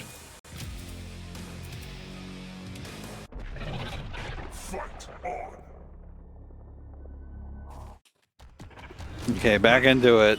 This Riptor nonsense. Yeah, Brisk Attorney is definitely doing a lot of wild stuff. If I were coaching Cokes, I would tell him just to simplify his game plan. Don't go for as much stuff. Look to attack him on the way in and stuff. Yeah, see that? He's going for crazy shit. And Brisk Attorney is definitely doing those jumping heavy punches at heights that can be shadow countered. So that's something to look for as well. Tail flip is definitely more of a gimmick with Riptor. The better players you fight, if you over-represent it, they'll be blocking it more and more. You can definitely sneak it on anybody, but if you're using it as much as Brisk Attorney is, it's definitely going to stop working. No, you do not. No punish. Oh my god, that hit. She's a thick girl. Cokes might be a little too hungry for this hit. And definitely anybody playing against Riptor, if a Riptor is running away and just being annoying, sometimes you just gotta let her do it. Especially if it's the life lead. Ooh, the low gets the combo off of it.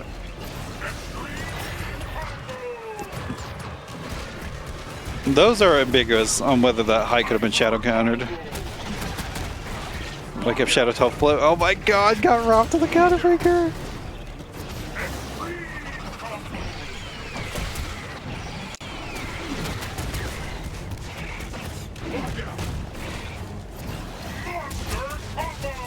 Combo, flame into flame.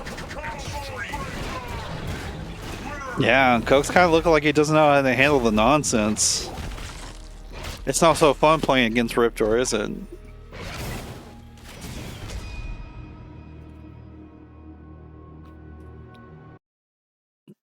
Brisk Attorney definitely though he's kind of just sending wild shit, which Riptor's good at. The answer is obviously tail flip more. Who's the least annoying character to fight? I don't know. There's every character. The thing in this game is like every character is actually strong.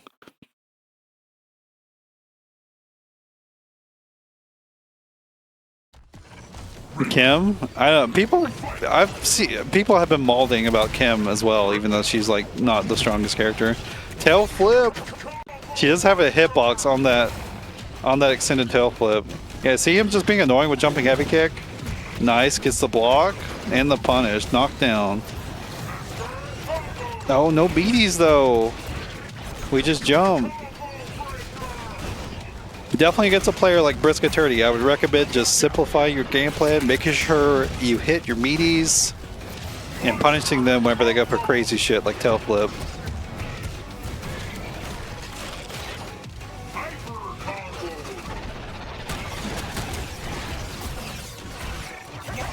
Nice counter breaker.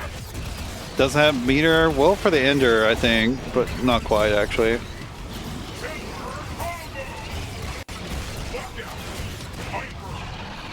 Oh, that's gonna hit. Yeah, wake up shadow health flip. Not even a reversal. I would have just hit him with a meaty. Just start meeting Brisk Attorney. Don't worry about getting a flame carpet set up or anything. Just hit a button on him while he's waking up. He's like always doing shit.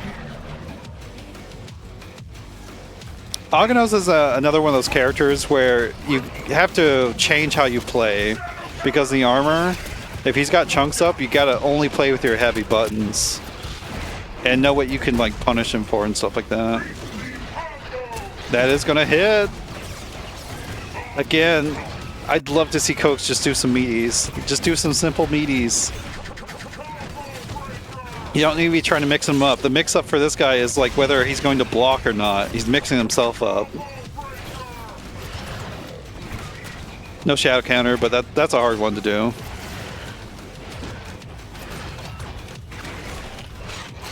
Okay, you got Lively though. You can take a few throws. Just hit him with a meaty. Hit him with a meaty. Oh no, we missed it. But we block. Instant cancel, yeah. No, you're plus after toe taps. You can't be doing that. Wall Splendor. There we go. Reversal shoulder charge will do it. Coke's finding his way here. Trying this game at local. Glacius has to be like one of, if you're playing against someone who knows how to play him, it's probably one of the most infuriating characters to try to play against whenever you're new to this game. He's got such a simple, strong game plan that you're not ready to react to shatters as well. It's not a good time playing against Glacius, even when you are good at this game. Definitely my vote for *1 carry character in the game. If you want to get a character that's got a simple game plan and execute it, play some Glacius.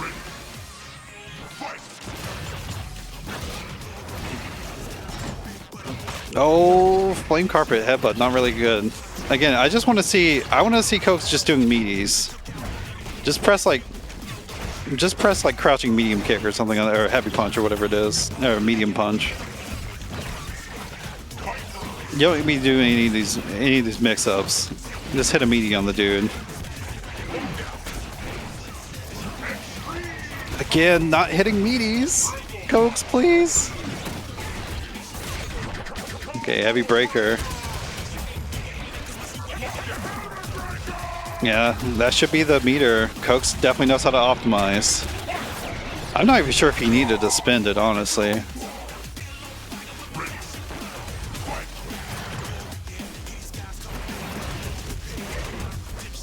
Now, Cokes could be learning from Brisk Attorney here, doing what he was doing. Like, jump back flame, running back heavy punch with the flame mortar that goes down, jumping back heavy kick. It's really hard to approach. But now Brisk Attorney is just getting the kill there. The punish into immediate combo breaker. A lot of times it is heavy punch after the heavy punch. It's just hard not to do it.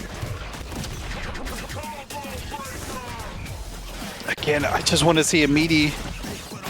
Please just do a meaty. I'm begging you, Cokes. Yeah, there we go. I don't hate it. But now that your success rate is going down, maybe don't do it as much. Shadow toe flip again. Coke's not going for meaty. He's trying to do some jumping nonsense. And that should be it. Light's not broken. Brisk Attorney gonna take it. Again, my advice, specifically for Cokes against fighting like a player like this, is just hit him with a meaty. Just enforce them, make them block on their wake up. Riptor does have running back tail fling, but you can still meaty her and hit her out of that as well. It's not invincible, not fully. What's up, Omni Slash? That is definitely a showcase, though, of Riptor and her nonsense. That was interesting. That is a lot of what it does. Tybis, have you played your match? We got 2 scores that have not been reported, I feel like, between Dirus and... Okay, there we go. Dirus and Sean just got done. One is Hype and one is Pog. Yeah, I don't know. I mean, we all know PogChamp used to be a different emote. For some reason, that one got taken away.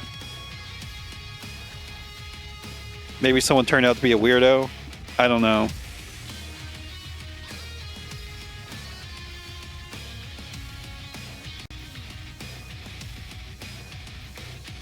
Jab checking is really low risk. Continue jumping on a flame carpet uncontested.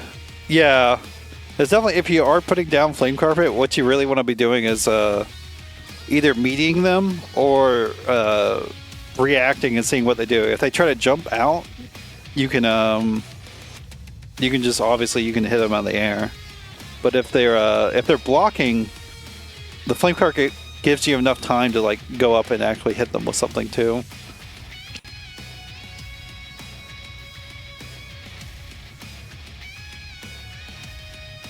Yeah, the original PogChamp guy is Gutex is a crazy person.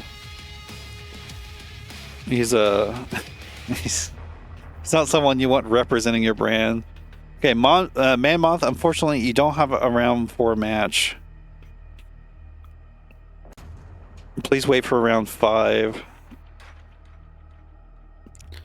which will be the last round. Okay, we haven't got Sean and Sentry on, so let's do that match. That should be a good one. We haven't got Adam on yet either. Adam's is playing Cokes. Yeah, let's get Adam on against Cokes. We'll do that.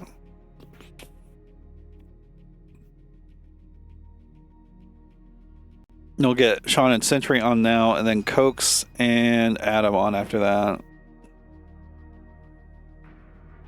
So that means Amedeus and Obi-Wan off stream. Ferrets and Tybis off stream. Loc-Nar and Graveyard off stream. And Dirus and Brisk Attorney off stream. Just do another robbery of someone's likeness for Twitch's benefit. What are you talking about, Sneerful? On the Q-Tech? Oh no. Oh, that's really weird. I don't like that one. But yeah, we're gonna move on. We're gonna have Sean and Sentry on stream. Sean obviously needs to find the lobby on the Steam. I think he might still be. I think he's on Steam. I can't remember. We'll figure it out.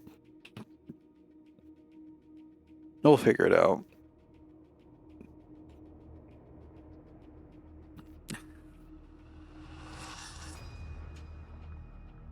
Yeah, it's been a minute. This should be an interesting matchup, though. Oh my god. I'm just gonna put Sentry. I can't remember how to type his whole name out. I'm sorry. Not finding the lobby real. Okay, reboot. Can an animal be problematic? I don't know. Probably not. Animals definitely are, you know, some animals can have a little bit of reasoning and whatnot, but I feel like they have less impulse control than people do.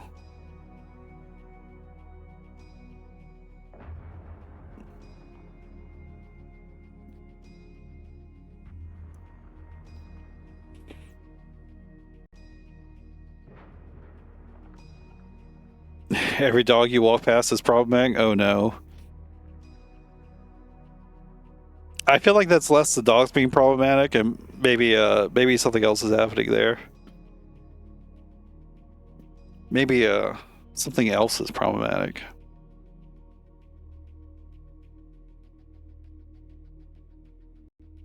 Always wash your hands. Oh no, Sean left. What happened? Sean having PC problems? Oh no. Sounds like he's having my sorts of internet issues. We'll try to play it out anyways though. Sentry, we're looking for you in the stream. Please join the lobby. If you're having issues, please let me know.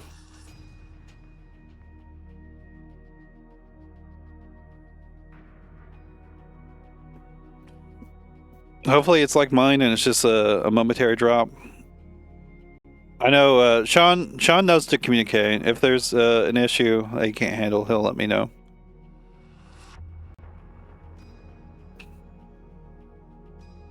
We are still waiting for Sentry to get in though. CentripetalPeriodicity. I feel like I say the end of that wrong, but that's I'm keeping it like that. Tea time? Is that a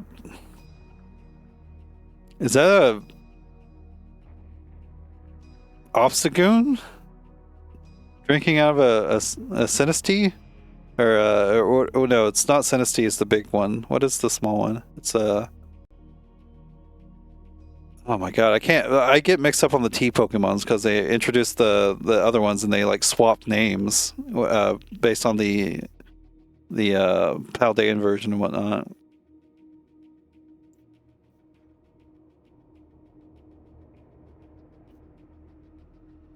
Galarian Linoon? Yeah, maybe. I don't know which one has a red shiny. It looks like Obstagoon though. I don't know. Alright, there we go. And Sean communicating saying Windows 11 crashed his PC. He'll be right back. Turns into toothpaste when shiny? Really? I gotta look at this now.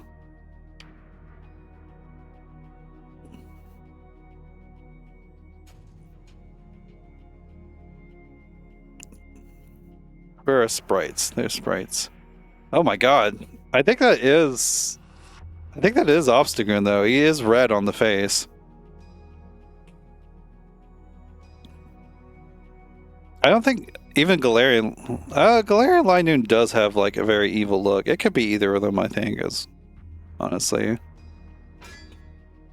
Okay, here we go. I think we got, yeah, that's Sean. Where's Galarian Linoon look? I mean, Galarian, it could be either of them, honestly. It's probably more Linoon though, just because the way the body's facing. It would make more sense that way. Here we go, finally, we get started. Yeah, exactly what I thought. Omen, Hisako. I feel like this is probably a little tough for Hisako. Doesn't got ears like that. I didn't study it that hard. You need a breather.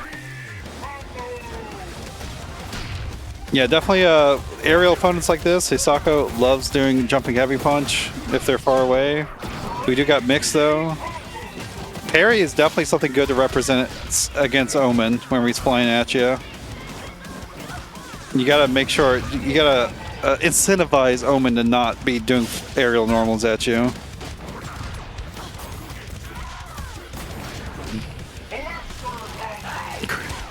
Yeah, Shadow Form. It is the Gooner. Okay, we get started. Long combo though. Sentry finds his moment to break.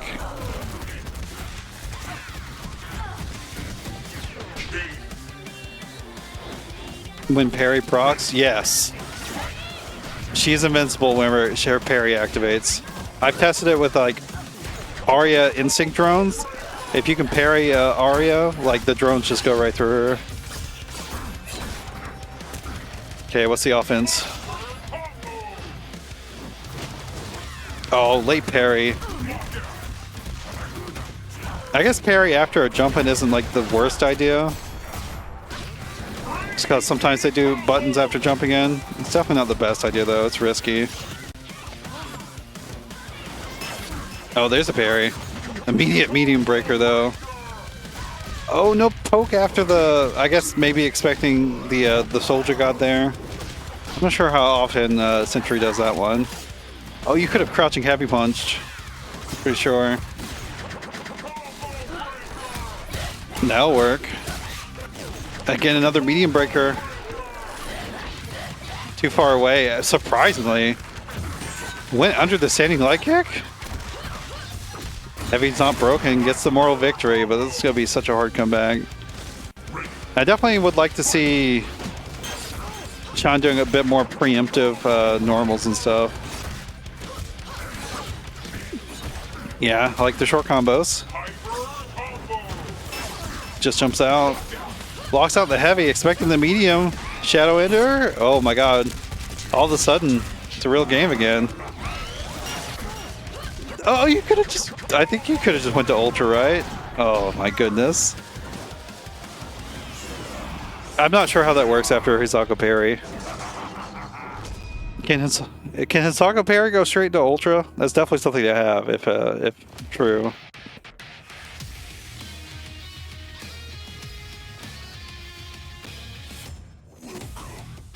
Definitely something strong to have whenever you play this game is know what you can kind of just send into Ultra.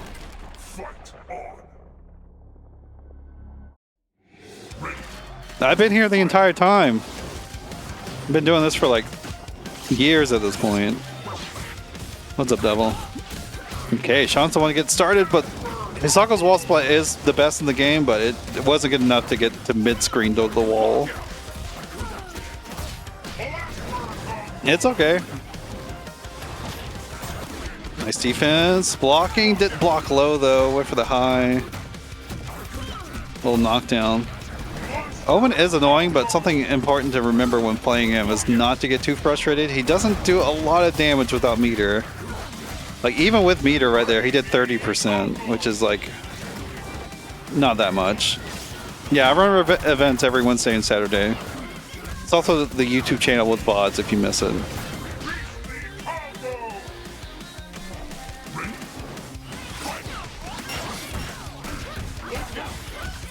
Yeah, not using the charge doubles at all either. It's pretty strong to use. Hisako kind of needs it because she can't really do manuals without using her her wrath meter.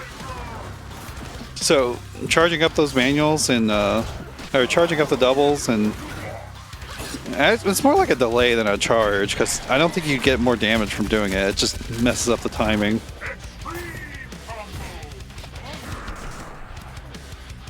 The next rookies will be in 2 weeks at 7 p.m. actually, because I switched up the times to let more people play, because you know sometimes people can't play at the same time. Ooh, get mixed up. Locking out in the heavies. If you're locking out with heavies, that's definitely when you want to say, okay, I need to stop gas braking. You gotta be looking for the heavies at this point. Oh no, it's too meaty.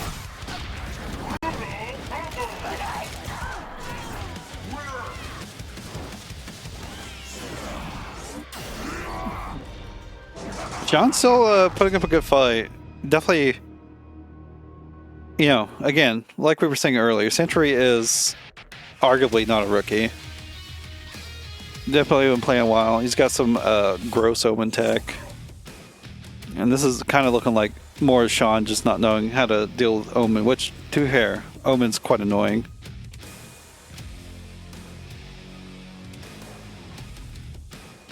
Yeah, maybe.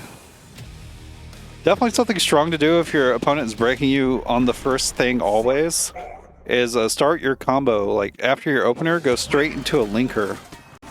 And a lot of times, depending on the linker, a lot of times there is a gap there. Well, they'll lock out because of it.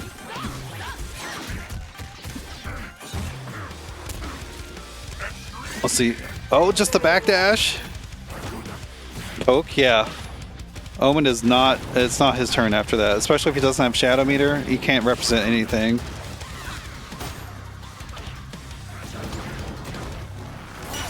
Nice parry.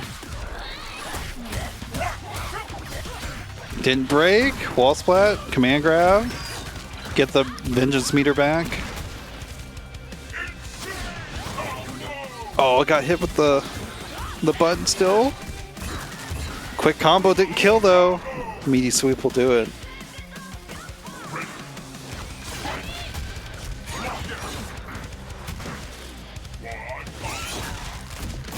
Yeah, mixing up the suck. He is backdashing a lot. And that will catch backdashers. Sean really calling out the active defense from Sentry. I like it. Yeah, now you just press a button. Another parry, but didn't go. Maybe you can't go into Ultra. I feel like Sean just tried it. Maybe we lied to Sean just now. Hopefully he doesn't lose off this. That would be disastrous. Heavies. Oh, broke on the lights. You can. Maybe it's range dependent. Maybe Sean had a little bit of input flub trying to adjust to it. There we go. No! That would have been Ultra Ender at that point. Even if that did somehow connect. Be careful, you just gotta make him block one thing. Yeah, there we go.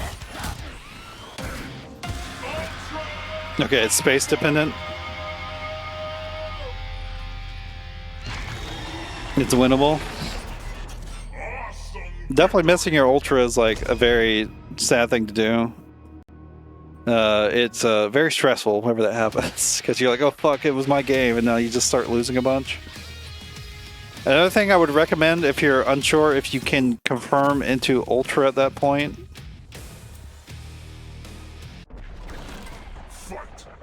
Is going into like heavy doubles is also a good thing at the end of a match. A lot of times if people are guessing, they're going to guess light or medium.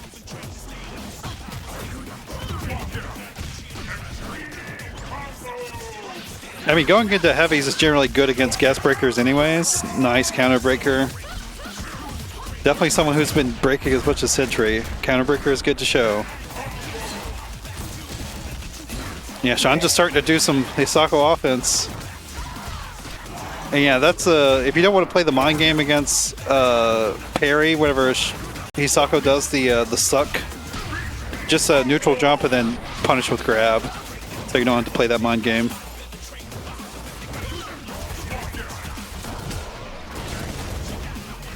Oh, throw reset, can't combo though. Heavies, no, that double claw move that he does moving forward, that is a heavy. That is like a really easy heavy breaker. Sentry's not really counter broken yet, so I would definitely recommend breaking that. Yeah, Sentry is definitely resetting way too much. To be fair with Omen, Omen has really strong resets in the corner, but that was mid-screen. You can't really get anything off a throw mid-screen with Omen. Unless you have instinct pop and you can like then do a slide afterwards. Yeah. A little too late at the reaction. It's unfortunate. That is something strong to show though. Yeah, Sean is really using the mind game, I guess, of being minus. You know, you see a big old sweep whiffing, you think, oh man, I can hit Hisako now, and then she parries you.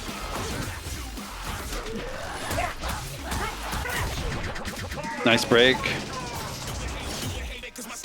I appreciate Sean not going for it because he already did a counter breaker once. Definitely get you're greedy if you go for more than one counter breaker, but sometimes you have to. Oh, we're getting a little defensive here. Not putting out as much offense. High parry. Oh, we might have been able to punish that. Oh, Sean is really trying to really get in here. There we go, the parry. Ultra doesn't work. I think you all are lying about the Ultra. We're leading Sean astray. Oh my god. Crouching heavy? Yeah, there we go.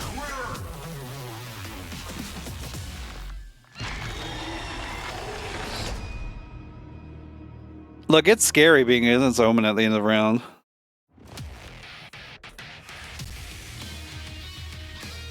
He's being Champanias. Oh, God, that feels so bad to say. I said it for the first time. It just doesn't. It does not roll off the tongue. It feels bad. Fight on. Try testing it before this next set. No, I'm not gonna do that. I can do it later.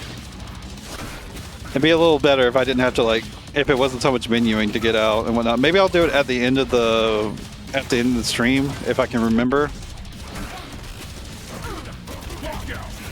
I'm pretty sure she can do it straight after getting a counter hit on Rio's on. I think she can go straight to Ultra off that. In Steam, my computer is not good enough to run 2 copies of Steam KI at once. I'm sorry. Still a little too late. Yeah, you have to really respond early if you want to catch Omen throwing projectiles. Yeah, I like the crouching meme. That was actually the choice anti-air there after the feint back. Oh, the reset! That should kill. Didn't need to use the meter, but it guarantees it.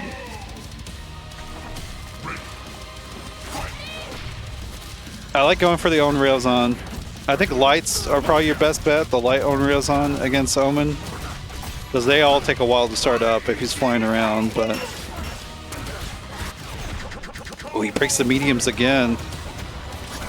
Yeah, I'm a little unsure. Oh, I like the medium to medium too. I'm a little unsure if Sentry's breaking these on reaction or if he's just noticed the pattern. Sean goes into medium a lot.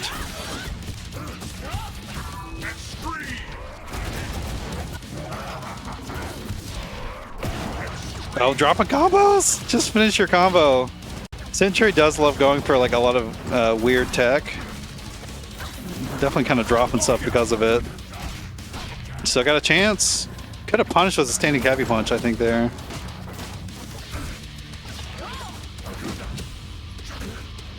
Yeah, it's the startup. On out of Wrath, heavy. Okay, we did reaction break that one.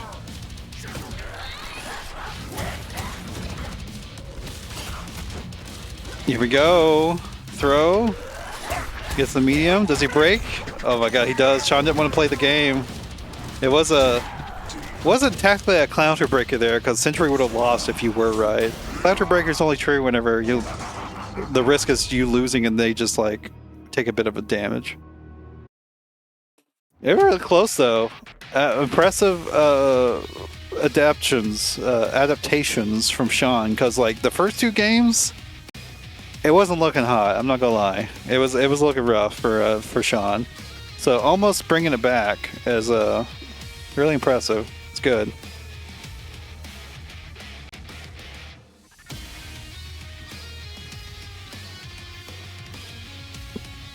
Yeah, a bit of a heartbreaker, but you know it happens. We are gonna move on though. Give you all a little commercial. I'm sorry, Twitch makes me do it, and then we'll get Just Adam 3D and Cokes. That's who it was.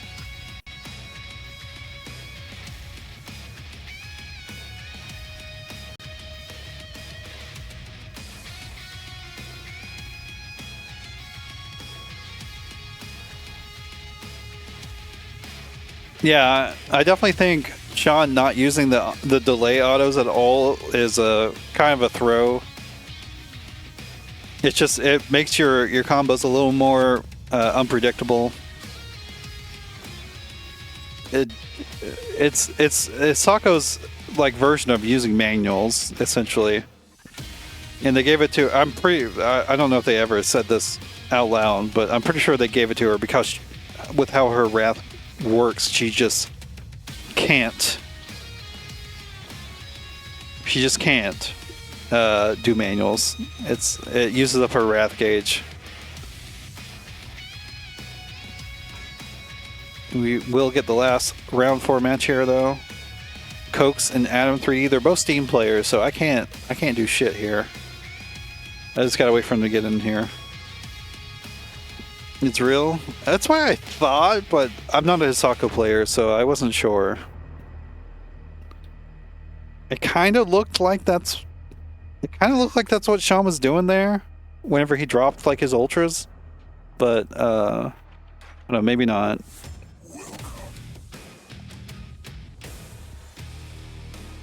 Really like how this game has 2 or 3 links to each character. What does that mean? I'm not sure what that means. Here we go though. Maya Rifter. Linkers. Not every character. Some characters only have 1. Like Rom. Rom has a very simple combo game to make him more easier to break and make you want to use his very nice high value command grabs. I believe there's an input bug where an ultra assist or raw ultra input works off of it. Okay, Adam said, you know, he says it's been months since he played. It looks like he remembers what's going on. Nice, manual off that. We break though. That looked like guest break for Cokes. Unblockable. Doesn't get much off of it though.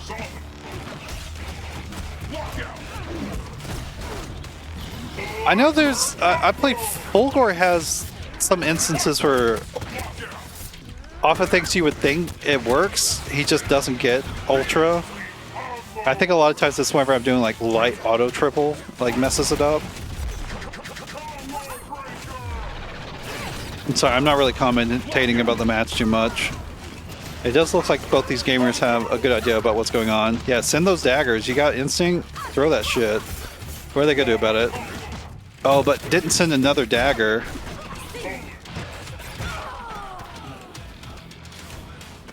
Without ultra assist? That's interesting. I don't mind the counter breaker. Maybe a little too early though. I don't think Cokes is a big guest breaker. Oh my god. Counter hit.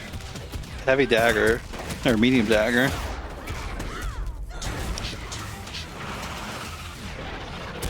Okay, bust out.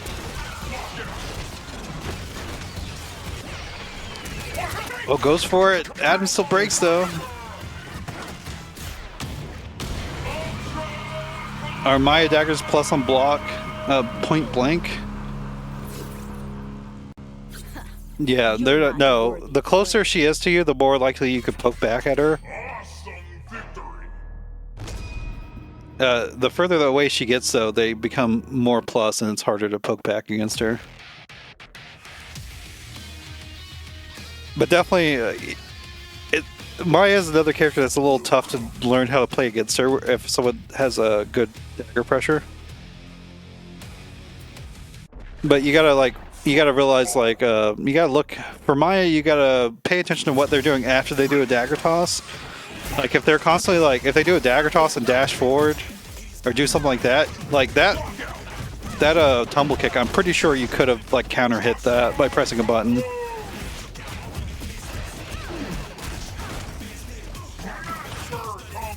Oh, I don't know what that mix-up was. I think he wanted to do the crouching one into the toe flip. He does that one a lot. What are the frames on her Mantis? When she pouncing on the character? I mean, it's a grab. It's either you get hit by it or you don't. It whiffs if it doesn't hit. But yeah, also there's a big frame data sheet. Yeah, Maya's a very mobile character. Okay, maybe I was wrong about that, or maybe he didn't press a good thing to poke back with. Dagger assault? Ain't no way. It actually works too. Just block this out. Yeah, this is not threatening.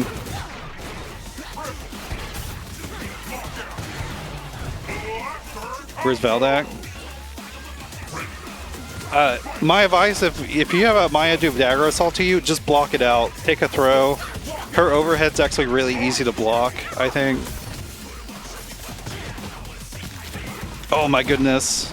Okay, Cokes is definitely letting Adam get away with some nonsense though. If she does tumble kick on you, that cartwheel she does that's multiple hits, you can shadow counter it, but also she is minus on block. So you can always take your turn after she does that. Yeah, there we go. But yeah, Maya players sending pressure into tumble kick is just bad. It's good if you can hit confirm it, but on block, it just leaves Maya in a really bad position. Awesome victory. I think it chips. It should chip. It's a special move. It probably doesn't do a lot of chip, but I know Dagger Assault's not really been explored that much, but I feel like even if it does have some value, it's probably only an instinct where if she drops the daggers, because they like a big weakness of Dagger Assault is that they fly away after they're done, and you have to pick them up again, which is that's just like it's making Maya like one of the worst characters of the game once she doesn't have her daggers. So that's just a huge weakness. But an instinct, they'll just come back to you. So I feel like if there is some value for Dagger Assault, it will be an instinct. I have no idea, if I'm being honest. I would just based on the being special moves, I would assume they do chip, but probably just not much. I'm not Chep though, so that's something to go take it to the lab and find out. Okay, knockdown. What do we do? Heavy, meaty. Definitely something that's pretty simple to employ that you can see like the Chronicles Maya do a lot, and he just like really like rinses and repeats this. Is get a knockdown with the tumble kick hinder. Is it the tumble kick hinder? Whichever one this hinder is, and you can do very ambiguous left-right mix-ups because she has like really good cross-up buttons. Ferrets, I'm not sure where he's at. He's probably one of the leaders though right now. 3-1.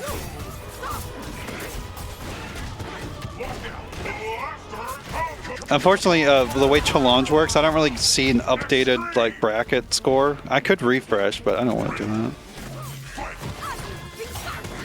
Losing the center is definitely nice poke back, but you got to be more confident. You got to do some offense after you block that, not just poke back.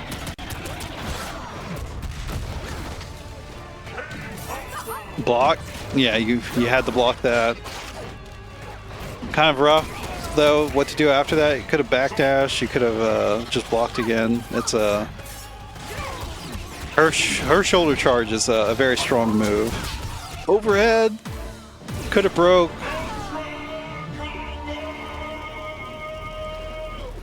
Just mistimed it. I guess you do for that special follow up. You do have to time the break like on the hits, I guess. I've not really seen anyone break that too often. You don't see that in combos too often. It's usually just to open somebody up. I love watching these, like the rookie tournaments especially, because you know they're more unknown players. They're doing stuff that I've not seen before. It just opens up so many questions for me. I see stuff and I'm just like, is that how that works? I don't know. Does Riptor ever need to meet with something else? The thing about the heavy shoulder charge though is that it can be difficult to time because it's a slower move, and sometimes off a certain knockdown she just doesn't have enough time as well. Yeah, I don't think you can set up Flame Carpet and do heavy. Or maybe you can actually. No, I'm wrong about that. I'm absolutely wrong about that.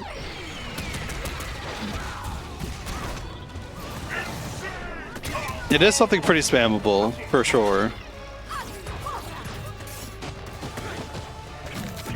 Oh, the throw. We went for shoulder charge. She's not that minus. She's only like a couple of frames minus after tumble kick. Don't get too greedy. Wow, that whipped. Maya isn't that small of a character. She's actually a pretty tall lady.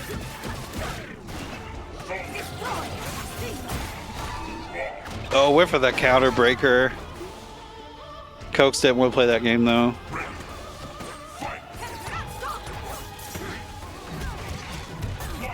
Oh, locks on the heavy. Gas breaking is actually a pretty bad habit. I do it too much myself. Without a dagger, hit her. Yeah. Without both of her daggers, she loses her heavy punch buttons, which is like some of her strongest tools. You definitely gotta abuse that. She has like big range issues when she loses her heavies. I mean, she doesn't really play footsies like that too often, but like she can't do her crouching heavy punch anti-air. She can't do like that big old standing heavy punch that's like a hella meaty. Right over it, yeah. Projectile anvil going through. Coke takes a 3-1. What is your thoughts on the KI 1 arcade version? I don't know. Cool game. Fun to play. I don't think I would ever sweat in it.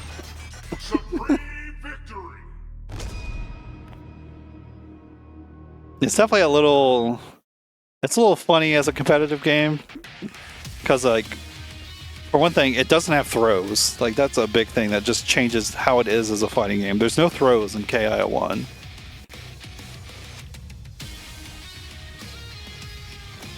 There's only, like, low overhead threats. You don't really interact with the combo system like you do in this game. You just do... Optimally, you do unbreakable combos in KI1. Also, Cinder is just broken in KI1 as well. It's a big thing. That matchup makes you nervous.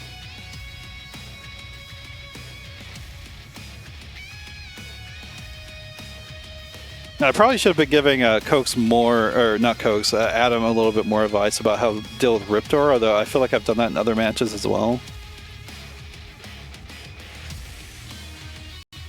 Definitely I saw something Adam do is like get hits with daggers while going in, but not picking up the combo, which, yeah, I'm not a Maya player. I don't know how difficult that is, but it's definitely something strong to have. There is Loc-Nar and Graveyard and Dirus and Brisk Attorney. Dirus, did you play your match? I need your score if you played your match. You're in the chat, so I assume you're done. And then Loc-Nar and Graveyard, I need your score as well. I'm going to send to commercial while we're waiting.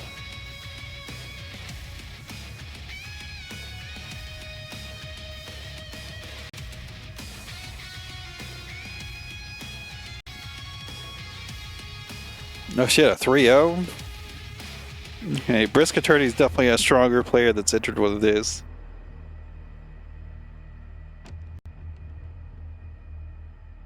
Brisk just posted it. It's definitely the winner's responsibility. Oh, he played Thunder. Interesting.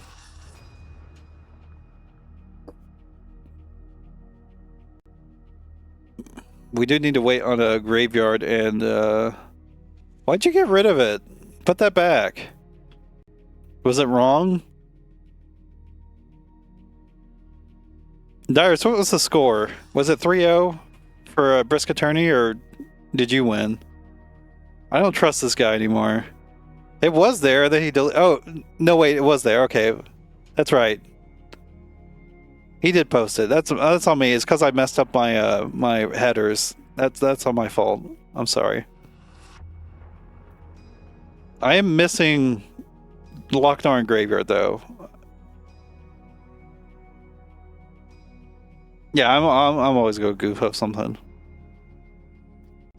I'm assuming they're playing. No, none of them are talking, so I hope they're playing. So I guess we'll just sit here for a second.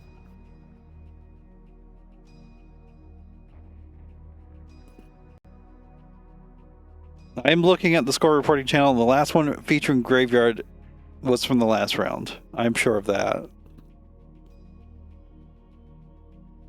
Who? What are we talking about with you? I gotta look through the matchmaking channel now to see if they've talked.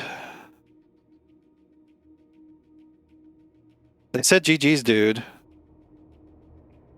Loc-Nar, where are you at? Who won? Report the score, please.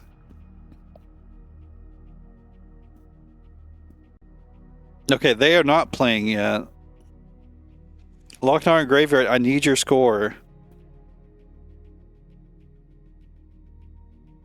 Otherwise, I cannot progress the bracket.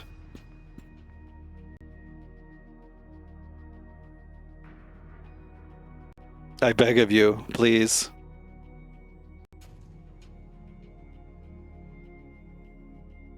Okay, it looks like it was 3-1 in Graveyard's favor.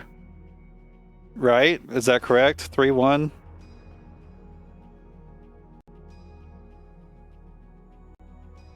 No, I'm gonna assume that's right because that's the kind of the way you posted it.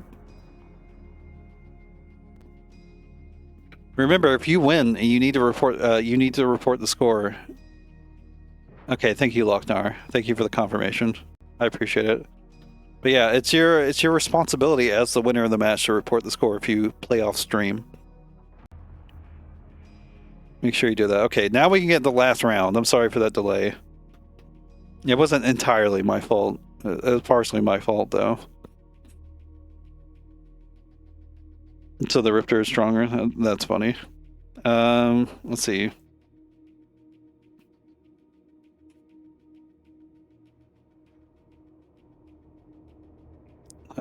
I'm lousy with choices on who to put on stream now.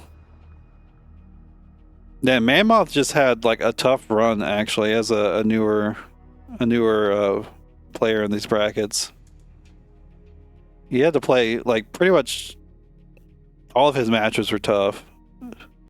Hope you come back. It can be a bit rough trying to get into this old ass fighting game. Let's see, who can I get on though? I don't want to put anybody on that's played twice already because we have so many people that only played once. Oh, we can get Ferrets and Sean. We can get that for the one time. They're buds. That's fun.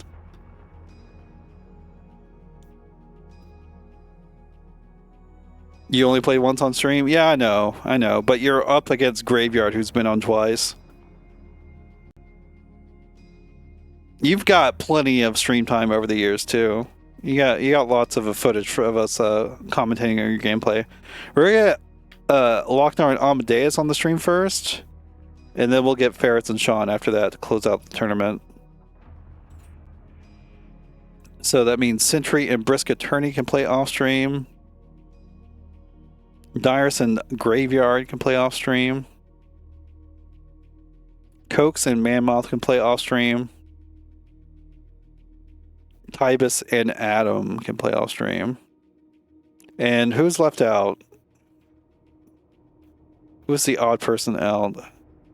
Obi-Wan. Obi-Wan, sorry, you do not have...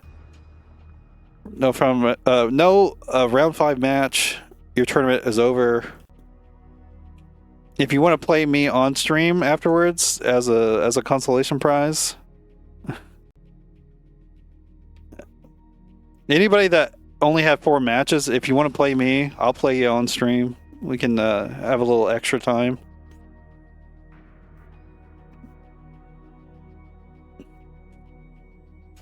It would be nice if ooh. No, I still can't do that because I have to run the bracket. I had a thought because I do have a Series S that I don't need to stream what's happening on it, but then I was like, no, there's no way because I'm still running the bracket. If there was some way I could like play in the bracket as like an odd person out just to even out the bracket, that'd be nice, but I don't think it works like that. Can't do that, unfortunately. You like to do that? I'll play you. Yeah, we can do that. Anyone, like I said, anyone that is that only have 4 matches, I'm more than willing to fight you. I mean, honestly, I'm more than willing to fight anyone that if they want to play outside the rookies bracket, that's fine too. Don't watch a VOD and a Twitch stream at the same time. Okay, and we need Amedeus in here now. Sorry, I'm a little behind because I was doing other things and talking. I think Amedeus is in training mode, I think.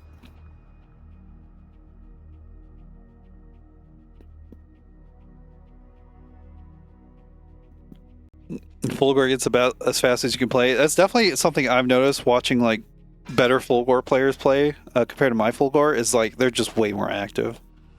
They're doing a bunch of stuff.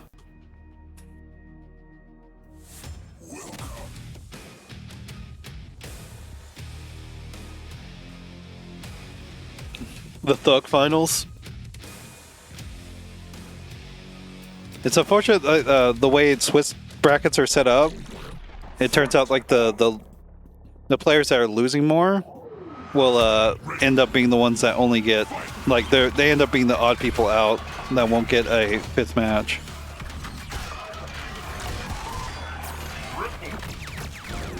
Oh, I like meaty low laser. Meaty low laser is very strong, actually. Opener ender, no break though. Forward heavy punch, I've learned definitely is like not really the best meaty. It can be a decent turn still, but meaty wise, people get like low profile and stuff, and it's also shadow counterable. It's definitely not as good as like other forward heavy punch normals, I feel like. Ooh, heavy laser. Again, if you hit, whenever you use heavy laser, you should be looking to see if you hit them. Because you can, I mean, you can confirm into a combo off of it as well. It's a little tougher, but you can also just reset them. If they try, they have to block it. If they try to jump, they'll just get hit. Isn't it only 2 active frames? Yeah, I think there's a small amount of active frames on that forward heavy punch as well.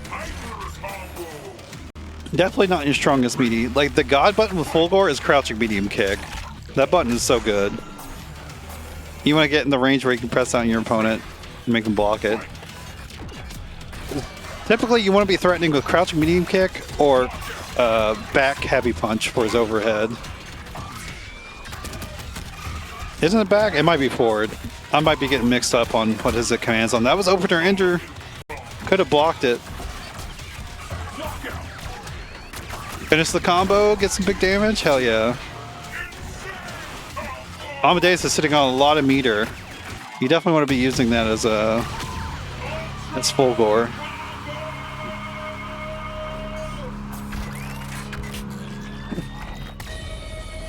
The demon is exploring the cornered 5 HK pressure.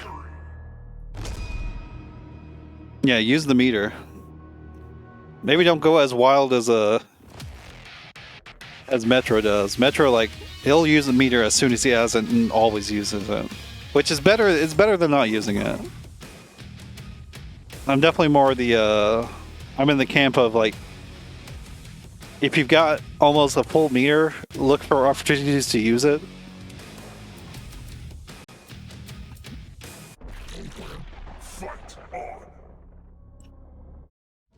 Yeah, I know. I mean, you make it work. It's definitely like it's more of a, there's definitely no optimal way. The only unoptimal thing is not using your meter.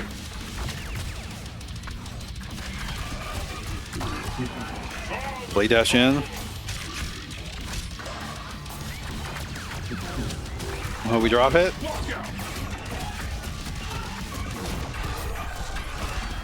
Oh no, not the wall split hitter.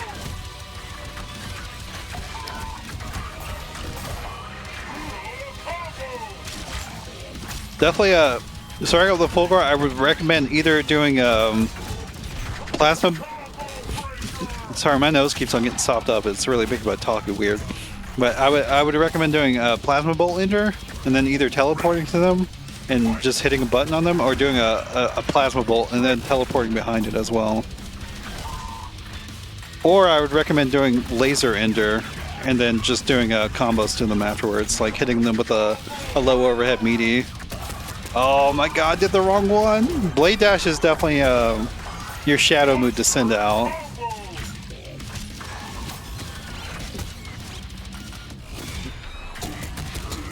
Yeah, and just saw the plasma bolt start up. Loc-Nar definitely looking a little more exposed there. I forgot he had the Xbox logo in the green color for this. Looks funny. The OG Xbox logo too. Whiffing your shadows is yes. But, I mean, you don't want to just throw it out. You want to look for opportunities to use it. I think Shadow Blade Dash would be a toxic meaty. If they don't have Shadow Meter, it's not bad, for sure. I believe that's plus. That's like +1, right?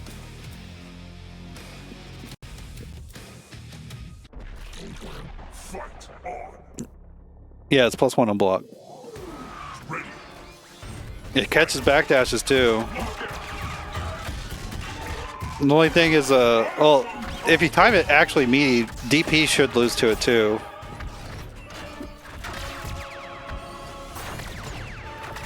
Okay, we got lasers. Yeah, if you block it, full gore is negative. If you're playing the full gore mirror, if you block a heavy heavy laser, you can do a heavy laser back to catch them. Yeah, something I'm not seeing any of these players do is you can do like a plasma bolt and then teleport behind it. Heavy's not broken. I think that's something I've seen from Amedeus a lot. See, it doesn't really have a breaker game, which, you know, the breaker game is something hard to do. It's definitely the toughest part to learn, but you just always want to. I would recommend starting out looking for heavy doubles, looking to start recognizing them and breaking them. Definitely don't try to guess too much. Look to do stuff on reaction. Oh my god, that was a punish. Also DP. Represent light DP all the time whenever your opponent's close to you as full gore. Until they start like second guessing, pressing buttons on you, just do DP while you're up close. Light DP only though. Full gore's medium and heavy ones are not invincible. It's not like Jago.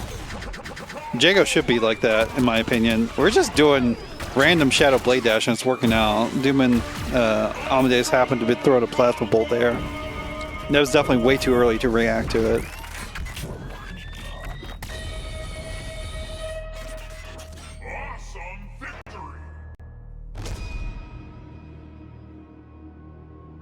Plasma Bolt's actually a really good shadow too. And you technically get a free teleport off of it too.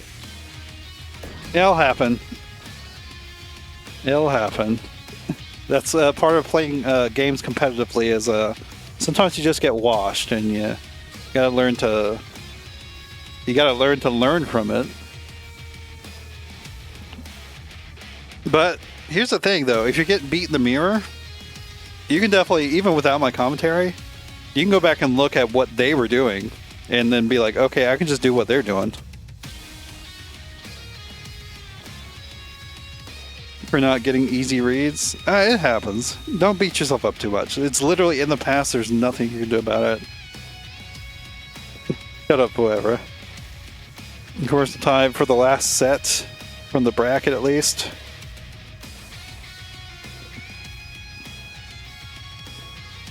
KI is definitely a hard game to learn. 100%.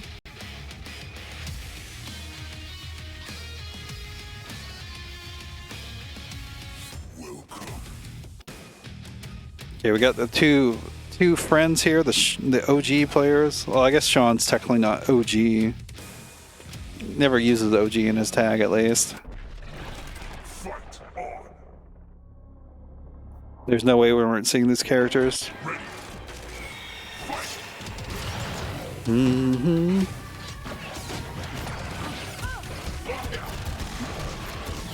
Hey, Ferret's getting started here. What's the Oki? Playing carpet? I could definitely see this being a little annoying for Isako as well because of Riptor has access to a lot of projectile options that she just cannot parry. That whiffed? That's definitely punishable. Riptor can special cancel it, but though that flame target combo is punishable, and the second and third one's like really punishable. Enough to where I think he could probably react.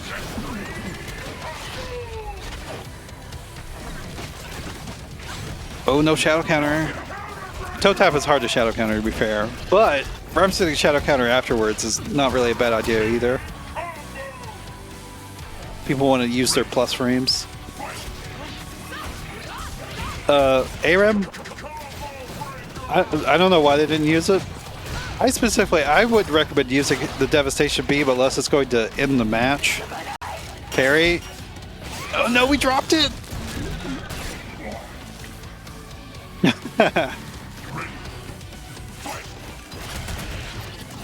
Yeah, break the heavy flames. Ferrets does like the counter breaker though. I would be careful about that. There we go.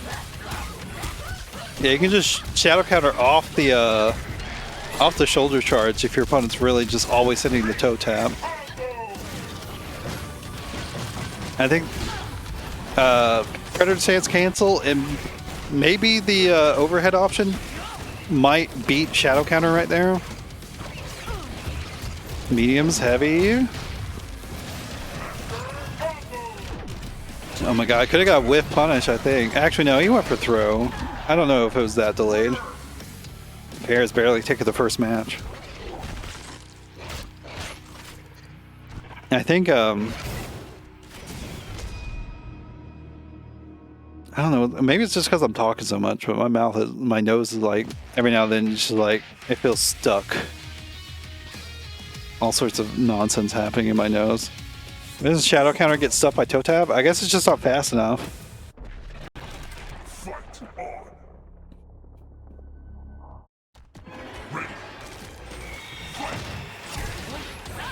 Shadow counters are at 7 frames after they activate.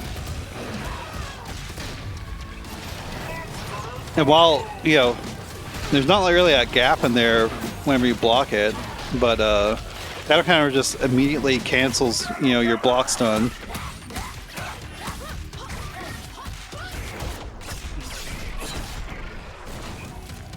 It's actually pretty rare in this game, the way it's set up, that there's anything that actually beats shadow counter that works that fast.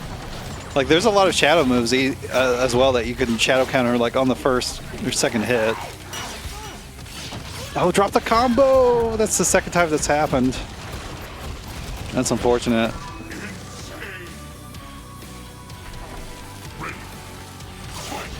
It's definitely not what you want to be doing with the Sako. Patience.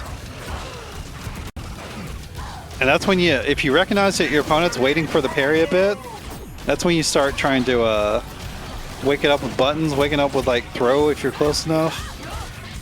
Once you, like I know how to do this as a Kim player, once you threaten the parry enough, that opens you to start doing nonsense on wake up.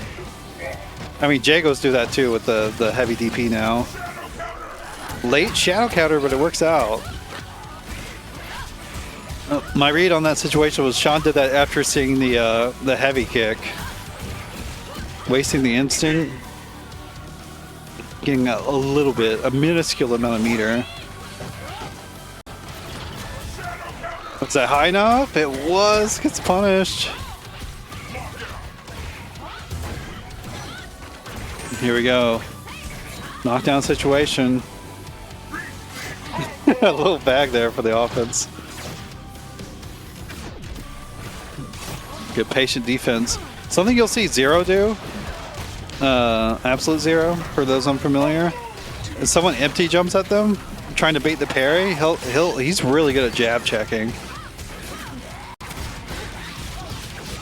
But you might be able to do fuzzy, kind of, unless they're doing really late jump-ins.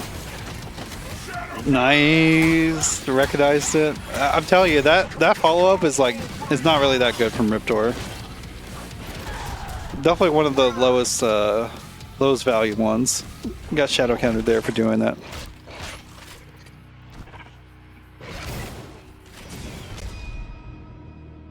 I would like to, something I've not really seen, I feel like I've not seen Ferrets do too much is, I don't know who you are, but you can get out of my lobby. Could have instant cancel the bites? Yeah, true. I wasn't paying attention to that. Instant cancel. It's very strong. If you have instinct, you can just make anything safe. You can bait shadow counters. It's one of the first things you should learn how to do it with instinct.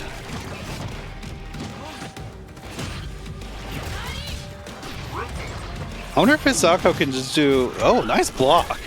I wonder if Hisako could just do like crouching heavy punch immediately after blocking Talon rank, or if it's too slow, she'll still get hit by like flame. It might just be too slow. Although she could still react to a shadow counter with parry. Or not shadow counter, sorry, tail flip with parry. It might be too slow. That's another situation to lap with your character to see if there's any good options you can kind of thoughtlessly spend after Talon Rake. Like, I think Bulwark can, like, always do heavy DP no matter what, which is really nice. I'm sure Thunder, we're hearing his theme right now. I'm sure Thunder can always do some Amish afterwards.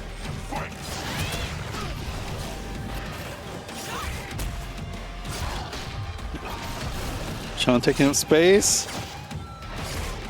Oh, we got little footsies. Oh, blows out the combo though. I will say I see Sean not do it a lot. I know he's had trouble in the past doing it. It's a TKORZ. It's just a really strong core part of Hisaku's gameplay. You gotta be able to represent that overhead that's plus is I feel like it's important for Hisaku's offense. Also, not doing random shadow influence. That's a really good strong thing to do as well if your opponent's sitting patiently like Ferrets was. How to start becoming better? Number one is just play the game. I don't know. That's a really broad thing. Like, that's a really broad topic.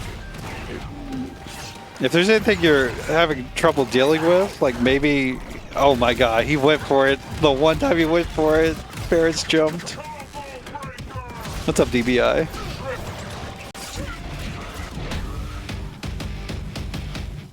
And a 3-0 from Ferrets. They were all close though.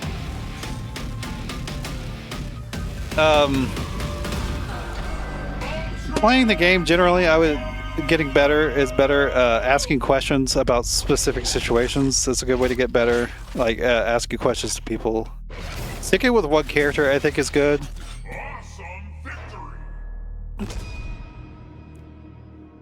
Okay, that's gonna be a 3-0 from Ferrets though. Learning combos and blocking. Well, combos is something you can just do on your own. You can just sit in training mode and practice combos if you're having troubles doing them. That's definitely something I would recommend. Blocking, it depends on the character and whatnot. It all depends on like what kind of situations they're showing you. Yeah. What Fine said.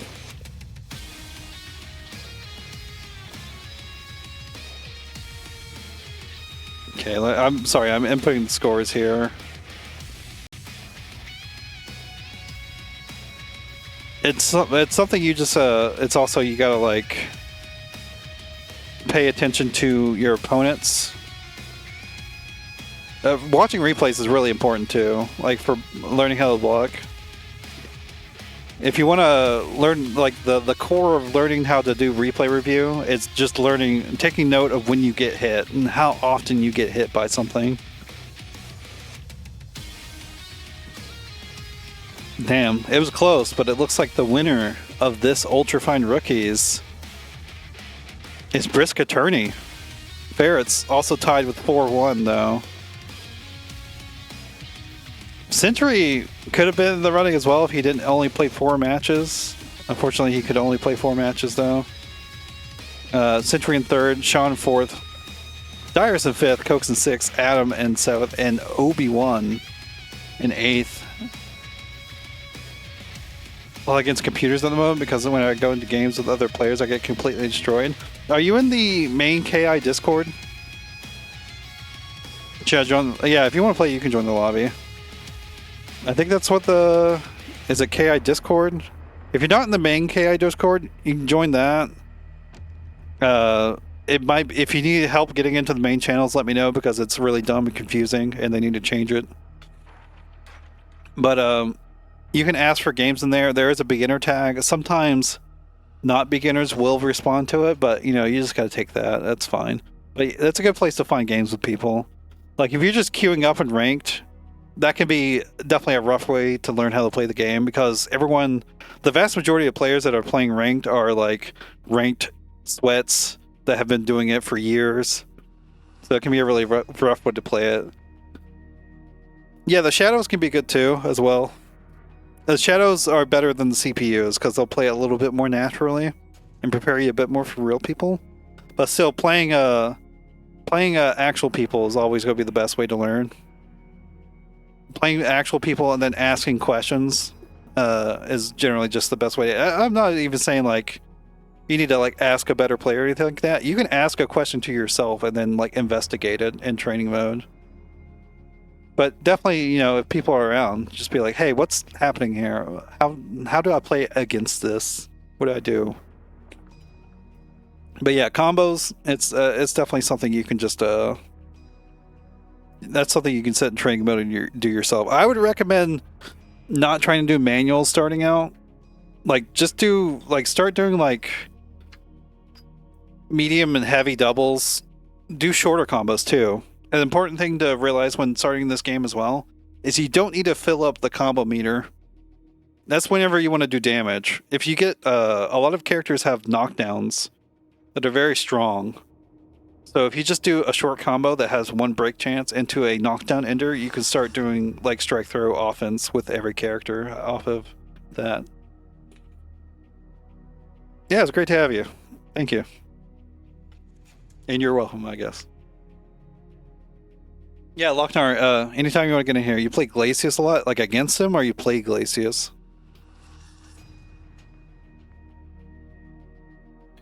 Glacius is a character that has a simple game plan. He can be harder to play because if he's like slower and whatnot, and you have to play like a specific game plan, usually. But once you have the game plan down, it can be really strong. I'd really have to like I'd have to watch you play Glacius to like know exactly what to comment on though. A lot of times with Glacius, you're wanting to get a knockdown into setting up a hail that you hold up behind you. So every time your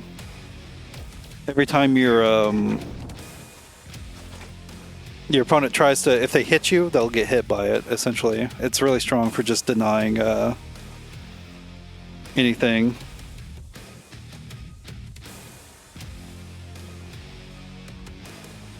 Sorry, I'm setting up the scoreboard because it's very important. Oh, whatever. I'm playing with the skin, I guess. Don't go there. It's not a tournament, but don't go there. I don't actually see this head accessory too much from Kim Woo.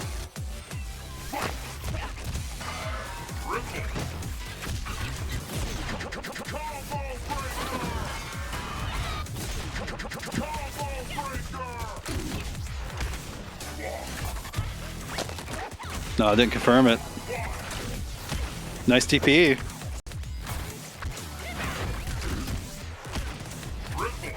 No.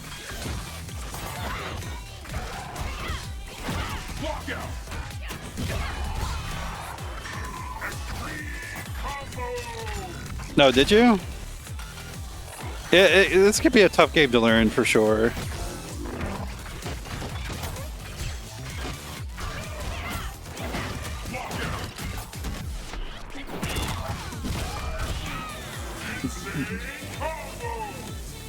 It's definitely, I think it's the best fighting game. It's really rewarding once you do learn what you're doing. Delay wake up. That's also something I don't really talk about enough. That's really strong in this game is delay your wake up timings.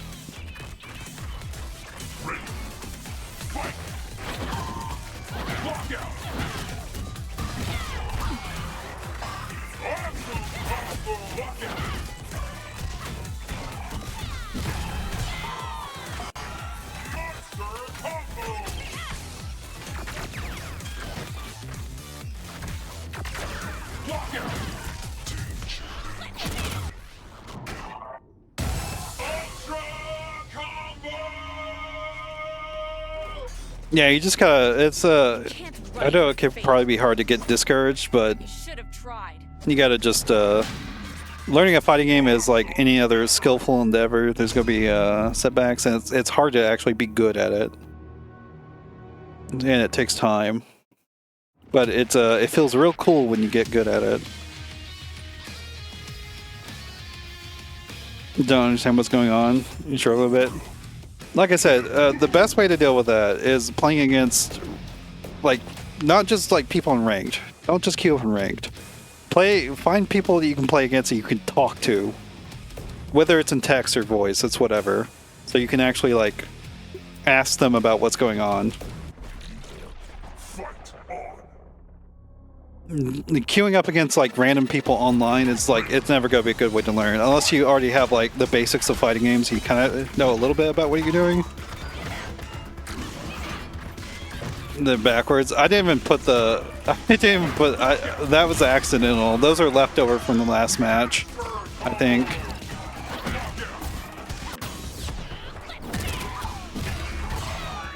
But thank you. See, Loc-Nar backed up there after the heavy dragon dance. He shouldn't have done that. I'm -3 after that. That's not my turn anymore. Yeah, that might have been left over for a while ago. I'm not sure what's going on there.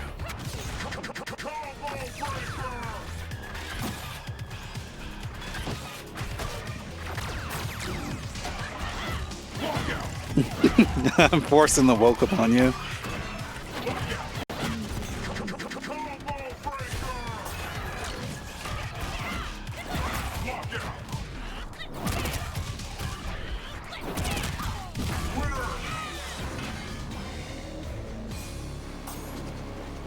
I think if you're new to fighting games in general, KI is probably one of the hardest ones to learn because you're gonna get demolished by newer players. This is how it is. But if you have a core, if you understand fighting games a little bit, I think it's not so bad. The combo system's hard to learn, and breakers can be hard to learn. The combo system, though, is quite simple once you figure out the tricks to doing it.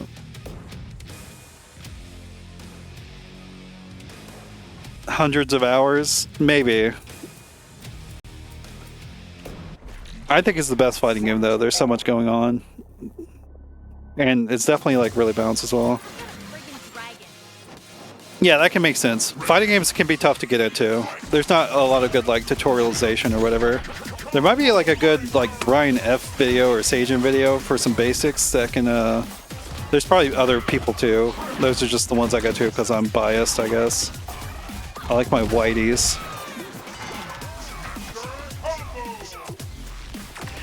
Oh, I was too early. My reactions are too goated. Again, my reactions are too goated.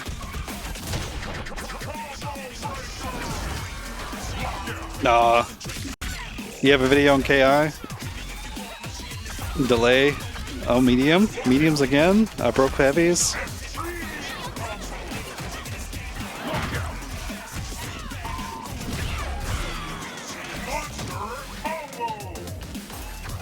There's definitely transferable skills from KI. But the combo game, like, it has a combo game that's different from any other fighting game. So that's, like, can be a tough thing. Oh my god, I mistimed my meaty.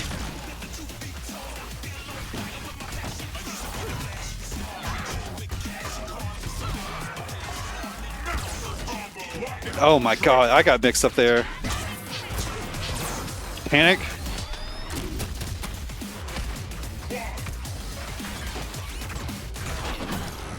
GG's. Okay, the formula right, and I wish other games were fucking learned from it. You should have tried. Combo breakers have a sheer habit.